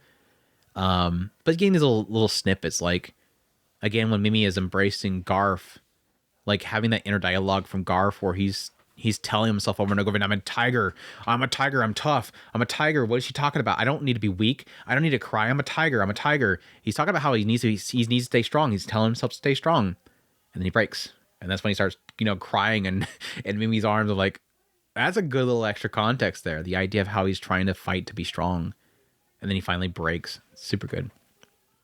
Yeah. What do you think about Regulus? I am wondering if I have a theory that Regulus is a massive virgin. Like, he is 100% a virgin. I think because it was that whole aspect that he asked Emilia if she was a virgin, because that was like he can't unless she's a virgin. I'm like, I wonder if he is straight up a virgin. Like, he's never interacted with these girls. Like, he has all these wives, but he never does. Because again, obviously the initial scare was like, oh crap, Amelia's in this bed and she's naked, and he comes in there and he's like, you're gonna be my wife, and are you a virgin? And it's like, holy crap, this is like going to go in a really bad direction, isn't it? And I'm like, I wonder if he's never actually touched any of the, I mean, he's touched the girls obviously because he beats the crap out of them and kills them. He's still bad. Let's not get away from that whole idea. But I have a weird theory that I wonder if he never actually touches any of them. He just requires that as some kind of corruption. Yeah. He's greed, and so he doesn't want them to be having touched by somebody else. I think it's really what it is. They're impure. I don't want anything that impure with me. Yeah, probably. I mean, I'm sure at some point they didn't mention it. Yeah, something as crazy as that makes as much sense. That'll probably be what Subaru uses to throw him off. Goes over and gropes Amelia. There, you don't have to. You can't marry her no more. Yeah, he used that to throw off Regulus. He's like, I bet you're a virgin. And Regulus would be like, what? And he just breaks. Goes absolutely ballistic and powers up out of nowhere. Are you with me on this? I really didn't like the chapel scene. Like, I liked the build up and the tension in that room. Like, especially when she keeps bringing up Subaru, which I got a massive kick out of. It's like this dude's like on this, they're about to get married, and she's like, Subaru, and it's Subaru, and then by the way, Subaru, and he's like, who the hell is this Subaru guy? Why do you bring up the Subaru guy in front of me like that? We're about to get married. You bring up a guy. I kind of was let down. Like, because the last scene that we seen Amelia, what was she doing? She heard the speech. And what did she respond to it by? I'm glad I heard him. Like, it bolstered her to hear him talk. And she's like, I got to do my part. I got to do my part. I can't rely on Subaru. That's my knight. But I got to do something. And I thought, because she turned to 184 and she's like, we're going to do something. And I thought that she was going to enact some kind of plan to try to fight Regulus. I wasn't sure if she would be able to beat Regulus, because by all accounts so far, it feels like he's probably, besides maybe Capella, because she seems like she's able to regenerate so fast, I almost feel like Regulus is like going to be like one of the most strongest out of all these archbishops. He scares the hell out of me. And so I didn't think that if she did fight Regulus, she'd win, but I thought she was going to try to fight him, like do her part. But it ends up turning into her sitting there talking to him, and then Subaru shows up. I felt let down. Like, I thought that Emilia was going to try to fight Regulus or do something to stop him. But then it just turns into her being saved by Subaru, which I thought was a massive letdown. I'm not sure if you're in the same boat as me. Well, I'm still waiting for the reset. I guess that could turn into an idea where he messes up, and then she maybe in the next go tries something. I don't know. I mean, I still think your smaller resets theory is interesting. But at the same time, I'm still waiting for the reset because I don't think that this is all going to be set in stone. I feel like I don't think we're gonna have a reset anytime soon, just because it feels like because it's sort of branched off the way that it has. There's too many moving parts to really, and that could be one of those aspects of you could maybe question how well that was wrote. That because right now there's so much focus on, Priscilla's gonna go do things over here with Liliana. You have Subaru over here, of course, with Reinhard.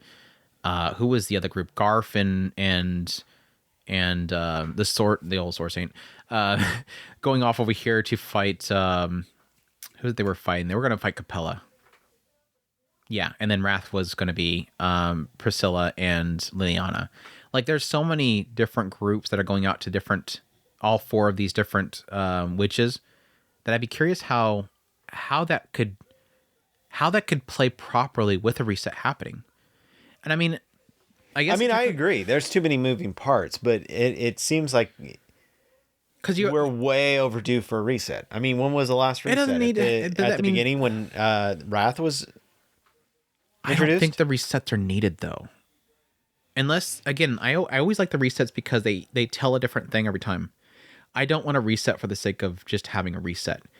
And I think what this last reset did well in story-wise was sort of showing that Subaru does not have an I win button. And that Wrath himself or herself is a threat because of their power sort of undoes everything that he can do. Bring in Reinhardt. He's too powerful. He kills everybody by killing Wrath. Okay, let me bring in Beatrice. Okay, that doesn't work as well. Like, no matter what situation he brings into the picture, Wrath sort of is an anti-power. Like, having too much strength is sort of something that is bad with Wrath. And that's why they have to bring Liliana in there. And there was a little bit of sprinkle of storytelling happening there with the power and how Reinhardt works and how it counters Beatrice and all that kind of stuff. But I don't think necessarily that at any point, and I know you're not saying that, I don't necessarily think that a reset has to happen. But my whole point is that if there's these four different groups plus then some, there's other players involved with this whole thing. Having so many branches, what happens is that if you get something happening with each one of these branches, then you have a reset, you start to question, did these branches happen again, or did they change as well? Like, there's so many moving parts that every time a reset happens, you have to kind of show how each of them played out again. We don't have to, but you sort of have to assume that you have that struggle with, did it play out the same? I was sort of having that same feeling when it came to Garf and Mimi and his mother during that whole segment where essentially Subaru was fighting Wrath. I was like, is this stuff happening? It almost felt like it cut away for so long and it came back to him finally, and it was like, oh, so that was his mom. That was like one of those moments of like, oh yeah, that's right. He ran into his mom. I forgot about that whole thing because we had this whole thing with Wrath happening over here. Okay, let's get back into that whole story. I don't know. I agree with you. I mean, the problem with the reset and having this many moving parts is it's impossible to. What do you want the reset to go to? Huh? Where do you want the checkpoint at? Yeah, if I was. Where do you think if he were to die, like, yeah, he goes in there to fight Regulus and dies. Where do you think the reset will be? Going into what you're saying, I agree. With this many branching paths, you would have to gather all the information from all those paths. Mm-hmm. So if he does die, he has to die in such a way that he knows which paths were the correct paths. Yeah, yeah. And so was sort of what was the big focus with Rosewall Estate, was choosing the right path, mm-hmm. making all the right choices, dialogues. And I think at some point they kind of shifted it to, okay, do this, and get back to this whole point. Okay, maybe shift this a little bit.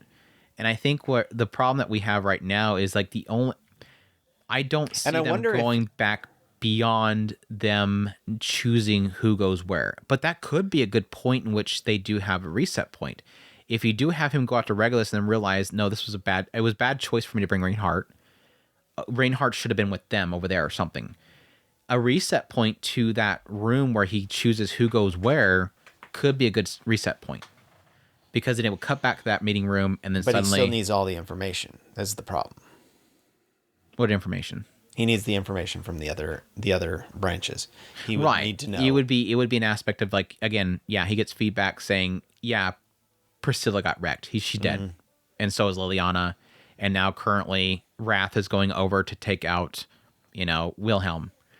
And it would be an aspect of that information would have to get to him. Yeah, maybe he beats Regulus and then goes back and reports and then finds out. And then, yeah, reset back at that point. But I think that's always too convenient, where it goes to exactly like a Subaru. So who's going where? Oh, wow, that's convenient that we're literally at the point where he's choosing the dialogue boxes for who goes where. Yeah. Select, Priscilla. Select Wrath, whatever kind of thing. I don't know. Like, having it go before that meeting, because that meeting was like, that was literally most of the last episode. It was really kind of hype was coming up next. Let's get ready for the next battle. Let's get the slime meeting out of the way. Honestly, that speech kind of felt like a reset point, if anything. Not before, after. Yeah, I can see that. Because if you think about it, all of his big speeches were always moments that became unchanged. Yeah. Define things. On the true path. Yeah, that was a thing. Like, that was another kicker too, is having Reinhardt finally show up at the end there. I was like, hype. Why is this dude in a room and suddenly I'm just like melting? He's like my Kendra Suda of ReZERO. Do you think, on a side note, do you think that the writer kind of learned from the whole Ekidana moment that having too many branching paths becomes too convoluted, and so he kind of learned that and is kind of holding to it in this one? I don't know, because I don't know. I'm not like tied in with the light novel crew and web novel crew. I would assume that would probably have been a decently messy point, because if you think about it, that one was probably one of the more convoluted sections.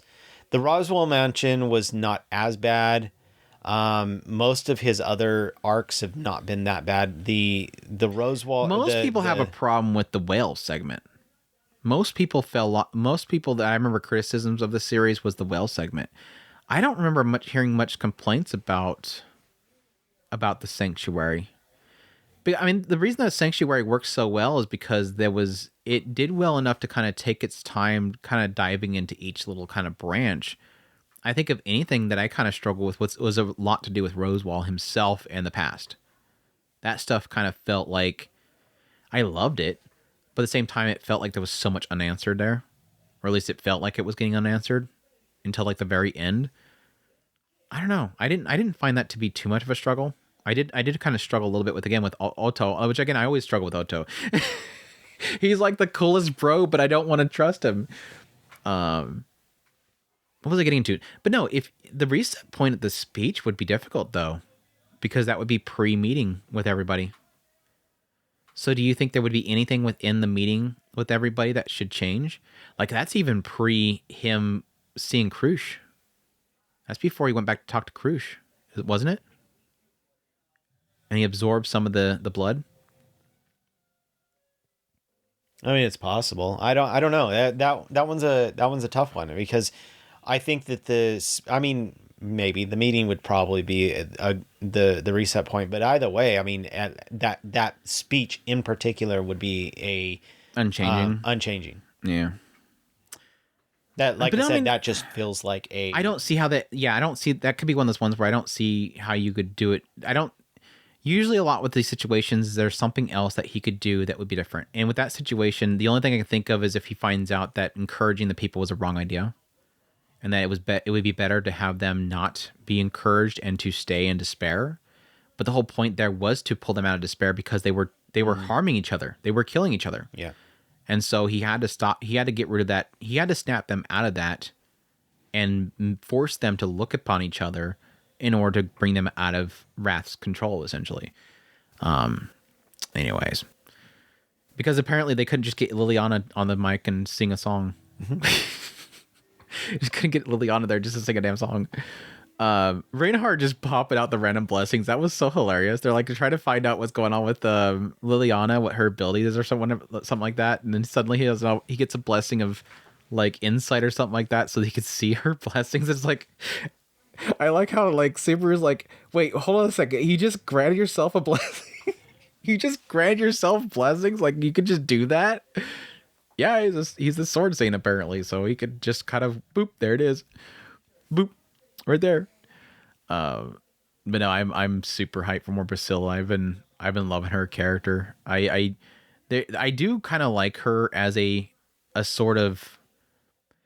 It obviously seems, again, this goes in my whole like theories that I'm building around Al right now because of the reveal I've always been sus of him because Al is a character that seems to know too much, and now that it's sort of been revealed that he is an isekai too, and now we're starting to, let's be honest, kind of really possibly stretching in that realm of him somehow being related to Subaru, especially since that whole, like in that short where it reveals Al's an isekai, he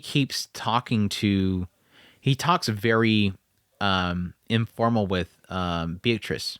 And Beatrice gets really mad. Like, you're not allowed. Only Subaru is able to talk to me, to say my name like that or whatever. And I was like, yeah, I know. I'm like, oh my gosh, dude, I know what you're doing. I know what you're doing. Yes, this is going to be Subaru. Or it could be a child of Subaru. It could be a Subaru of another timeline. I think he's somehow tied to Subaru. And I mean, I loved your theory. And my theory is going around, yeah, like, why is... And this is the bigger part of it that I'm really curious of, is why is he following Priscilla? I think I can't answer. I don't think I have a theory. Think that it's so funny because I have a theory that is building off of your theory. That's based on a later stuff in light novel? No. Oh. It was all revealed in that carriage ride that revealed Al to me.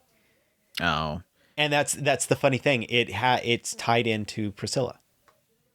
But that was my whole thing, is like, I think that if this is Subaru, or if it's like another timeline Subaru, or if it's maybe a child of Subaru, something how tied into Subaru. My guess is that sometime in the future, if it's time related, Emilia was the wrong choice. And so he can't back Emilia. He has to back Priscilla, probably for the good being of Emilia. Like, possibly Subaru in this timeline supporting Emilia is fine, but if she ends up being if she wins the candidacy, something tragic will befall him. And now Al is trying to make that not happen by supporting Priscilla. And that could be super interesting. Felix breaking down in front of Cruz hurt, dude. She's like, I'm trying to, but I can't play. Like, the entire time, Felix sitting there literally saying that she wants to help Cruz. She's in pain. She wants to help him. And then suddenly out of nowhere, Subaru walks in and starts draining the blood from her. And then Felix is like, me too. Like, I'll take it. She's like, I'll take it. Let me take this from you. And it won't come to me. Why not? My heart was breaking. Felix deserves to be happy. Yeah. I think that's pretty much it, though. I think we've talked all these characters to death. I still think Wrath is going to be Fortuna. Are you on the same page on that one? I think it's going to be Fortuna. She really likes Petal Goose. It's got the same silver hair. I think her eye color's the same, too. She doesn't like this hussy that's taken her Petal Goose away. Taking away her Subaru, who's the next Petal Goose apparently at this point. Yeah, it was something like the moment that Emilia showed up, she got super angry at her, and I think that was sort of implying. And was that before she seen the arms from Subaru? I think she legit did not like Emilia, and I think that might have been an aspect of tapping into some sort of jealousy there. But yeah, I'm like 99% sure it's probably Fortuna, which I think is just absolutely. I thought it was interesting that the Sword Saint was pointing out that, hey, the previous Sword Saint is right there. The Sword Devil, excuse me. What's his name? Wilhelm. Oh, Wilhelm was talking about one of Capella's little people. Yeah. Yeah, and then we're talking about the other ones, like he looks like Bodyguard. They show him in the key art now. He's like, it's totally fucking Bodyguard. He's literally with these 4 arms or whatever. Well, I mean, it implied that he had like, I don't think it was limited to 4 arms. I think it was like how many arms he wants or something like that. But yeah, literally the previous Sword Saint. Well, I mean, she wouldn't have the Sword Saint powers, but she at least has like this ability to cut that cannot be mended. Right. That's what Mimi's dealing with right now. Is she can't be mended. It's like it was the laws of death or something like that. I forget exactly what they called it. It was some kind of control of death or something like that. But yeah, I'm assuming that's probably. Now the problem I have with Wrath being Fortuna is like, and again, I have an answer for this because I actually debated this with somebody at some point where we're kind of me and Earthly were really kind of sitting down and sort of challenging each other on the basis of if it would be Fortuna. And the biggest problem that I had was, but we literally seen Betelgeuse kill Fortuna, like impaled her through the heart. She bled out and died in front of Emilia. But what is Pandora constantly doing? Creating illusions. So she could have literally forced, she could have made Betelgeuse think that he stabbed Pandora, but instead illusion that he ended up stabbing Fortuna instead, to see an illusion to both of them that Fortuna died in order to break Betelgeuse and at the same time break Emilia. And then Emilia ends up going crazy. But she never actually died. But then we watched Betelgeuse walk away with Pandora. They left behind the body of Fortuna and Emilia. Or Emilia going crazy. So it's like, unless she walks away with Betelgeuse and then later on comes back and gets Fortuna's body and then corrupts her into becoming Wrath, it's like, it seems like a stretch. Like, it seems a little bit too convenient. But again, I don't know. I don't know. But yeah, they're kind of, and my point right now is like Wrath being Fortuna, Capella literally being Lunica, the princess, Lunica, Emeralda. I don't know. Her name's weird. The princess. That seems all that obvious. And I don't think we've really gotten into Gluttony or Regulus at this point, but interesting stuff. Then we have the Towers was Wrath, Capella, Regulus. And was Gluttony at the other one? There was another one at one of the other ones. I'm assuming Gluttony. So I thought there's four there. Well, Roy was at the tower that Capella was at. So I guess Lai is at the other tower. Because we just seen Lai at some point in front of Oto. Because there's 2 Gluttonies. Right. Which that's weird. Which I'm kind of curious what that's going to be. Is that going to be that there's 2 Gluttonies? Or is it going to be one of those aspects of one of them is just a mob beast that's a split personality of them or something? I don't know. It's weird.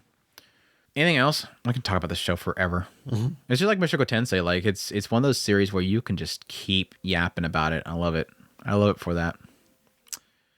Puck needs to come back though. We need Puck, who is now officially Subaru's wife. Did you see that whole thing? No. Subaru and Puck's VAs got married. Oh yeah.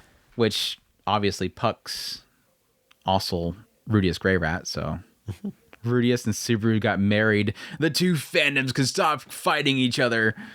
Oh my gosh. It's like every now and then I have to get reminded that that's a thing, that there's people that absolutely hate ReZERO that like Mushoku Tensei, and the people that like Mushoku Tensei that hate ReZERO, and it's like, you don't have to choose one. You can like both of them. Anyway, and then there's those that are trying to merge the 2 universes like really badly. There's a lot of fan art right now, those 2 being married. So no, I meant there's actually some kind of a theory that puts Mushoku Tensei and I mean, they're besties as friends, man. Apparently the 2 of them are besties as friends. I like that. One picture I seen is like the author of ReZERO, Mushoku Tensei are good friends. The seiyus for the 2 main characters are getting married. but then the fandom hates each other. It's like everybody likes each other except for the fandom for some reason. But no, I got a kick out of it because, yeah, it's like, if you think about it, that means that Puck literally stole Subaru away from his daughter. So cucked his daughter. And then I thought about it. Oh, wait, that's right. Rowan of Mashiko Tensei is Subaru Seiyu. So literally, Roxy's dad just cooked Roxy, stole Rudius away from Roxy. He's literally like, "Hey, can I call you Dad? You can call me Daddy." Rudius, you can call me Daddy. But what about your daughter Roxy? No, you can call me Daddy. It's great. So there's so many jokes to be said in this whole situation, but I'm happy for them. That's great stuff. Let's see. Anyone else I want to talk about? Tying the knot with Amagami Sisters. That's been an okay series. I kind of was excited for it just because it felt like the main character of the series was pretty solid. So far we really only gotten to like two. I mean, we've gotten to each one of the sisters. I think they're doing a good job of kind of, rather than it being like so focused on one of the girls, I think they're doing a pretty good job so far of kind of like getting a little bit into one of the girls and then kind of getting a little bit more into the next girl. Then they'll have like an episode that's kind of them all sort of being involved with the situation at the same time. And then they'll get into this girl a little bit more and they'll kind of come back to the first one to kind of develop them a little bit more. So that's kind of been the nicety of this series so far. It being a typical guy goes to a shrine maidens, a shrine to take it over, and all the shrine maidens are super cute, and he has to marry one of them. They getting that kind of setup out of the way, and then really kind of establishing a pretty solid main character and kind of hitting each of the girls one by one and developing them as they go along. It's sort of already getting in that realm where he's known them for a long time. He just forgot about them thing. Ugh. They did that whole thing where it's like, oh, I actually knew her from a long... Oh, no, they're doing that, aren't they? Where this one's got a deeper connection than the rest of them because they actually used to know each other from a long... Oh, now these knew her from a long time ago, too, and he saved her life a long time ago. Blah. Blah. It's been about... It's not one of my favorite harem shows, that's for a fact. Yeah, it's got some good moments. It's sort of one of those ones where it's got its moments, but it's not always up there, unfortunately. And I've talked to death, but I'm super loving Danmachi season 5 right now. Did you ever get a chance to? No, I had a choice between that and 2.5, and you said this one was on hold, so I'm hoping that I can catch up. Honestly, I would have rather probably just caught up on Danmachi and just not bother with 2.5. That way you're ready for the next season coming up. Because you know you ain't going to get caught up between now and then I would have only spring. had 2 shows to talk about. That'd be fine. We're talking about this one right now. But no, I've been loving season 5. It's really unfortunate that it's getting delayed to spring, but hopefully that means that they can keep the quality up. But it's been super good. Like Freya's story has completely surpassed my expectations, getting into her finally, and just the absolute crap into the fan that's happened over the last few episodes, and really kind of getting to Freya's mentality, let's just say her hobbies. She has a very interesting hobby that she likes to do on a regular basis that really has messed with a lot of characters' sanity. And I think it's gotten to a really great climax. I'm very unsure about what will come through with this whole competition they're having. They're having a war game. I'm kind of curious how that will kind of resolve, but overall, I've been loving it. I don't want to get too much detail because I don't want to spoil anything for Chris, but it's been super good. It's been super, super good. So I think that's it. I think that's it. I don't really want to talk about DAIMA. I've been enjoying it. That's simple as that. I've been enjoying DAIMA. It's kind of gives me a lot of vibes of Dragon Ball, the OG, just kind of the chibi characters again, and traveling around and looking for Dragon Balls and fighting powerful people, and Boo being sprouted out of a witch's brew, which is weird. They show the that's the weird thing. It's like I really do wonder how much like, I mean, obviously Akira Toriyama wrote Daima, but it feels like there's so much being revealed as an origin. Everything origin of everything is from the demon world. Like I don't know that they've ever gotten that before, but like the Kais are all from the demon world. The Dragon Balls from the demon world. I mean everything, like everything spawned from the demon world, and it's like, okay, I don't know if that's ever been the lore, but I guess if Akira Toriyama's writing it, it's got to be true, right? Like it feels like every episode they're suddenly going, oh yeah, that also came from this world. Okay, interesting. Like, you know, did you ever get into Super? I got a good chunk of it. I didn't get when they actually started doing the next. Eventually, they showed the universal gods, right? The little chibi dude that sits on the throne, and Goku goes up there and goes, "Oh yeah, let's have a tournament or whatever," and it like turns into like a universe wide ending I tournament. didn't quite get there. Yeah, there's like I got the blue hair, and they were getting ready to do the tournament. He had already was doing all the stuff with Beerus and yeah. Yeah, at some point he has to go to meet the Super Kais or whatever. I don't remember what they call them, but because that's when they were going to get into Super God, Super God, Super. So. Super God, super, and then Vegeta goes, "I want to become Super God, super. Can you train me 2 Beerus?" Yeah, exactly. And he just runs off with Beerus, starts feeding a bunch of food so he can get training. But no, my whole point there was like it gets into like how like there's all these gods. Again, there was that one god that was the god of the universe or whatever that he ends up getting stuck in, makes him want to have a tournament. Because he basically says, hey, let's play games or something like that. And then Goku's like, let's have a tournament. And then it ends up turning into, again, all of these people from these different universes, and whoever loses, they lose their entire universe. Like, shut up, Goku. You're going to cause an entire universe to get destroyed. That was where I was really getting annoyed by him. But anyways, that person, again, was created from, like, the demon world. Like, all that stuff spewed out of the demon world at some point. Unless I read that or I misunderstood that. It's like, again, he's making everything origin out of this demon world, which is very interesting. Like they start off by talking about like, again, the Kais being from there. And I was like, okay, that's enough. They're born from trees down there, and they were sent out of there. And then it was getting to the Nameks are all from the demon world. I'm like, okay. And the Nameks, of course, are the ones that create the Dragon Balls. So all that's origin there as well. It's like anything else. I mean, everything's pretty much came out of there, which is very interesting. But anyways, we'll see. So that's good. I'm enjoying it though. The animation's been pretty damn solid too. So I think that's it. We'll wrap it up there. That's fall. We're done, Chris. Wrap it up. Wrap it up. Wrap up the fall. What are you diving into the winter yet? I watched 2 episodes. You got Baheneko covered, I'm sure. I did. Get that Baheneko. Thirsty elf girl. Thirsty for that cat. And I Stand Alone. I Stand Alone. What? Solo leveling. I got you. I had to watch it. It was a good first episode. It was freaking amazing. It's a good first episode. I'm re-hyped for the series. I thought it was a really solid first episode. Even though I'm sick of the whole Dong So guy, the brother of Dong So. I think it was the brothers of Dong So. The guy, the S rank that really badly wants to kill him. Mm-hmm. It's kind of like whatever. He can't get in the red gate.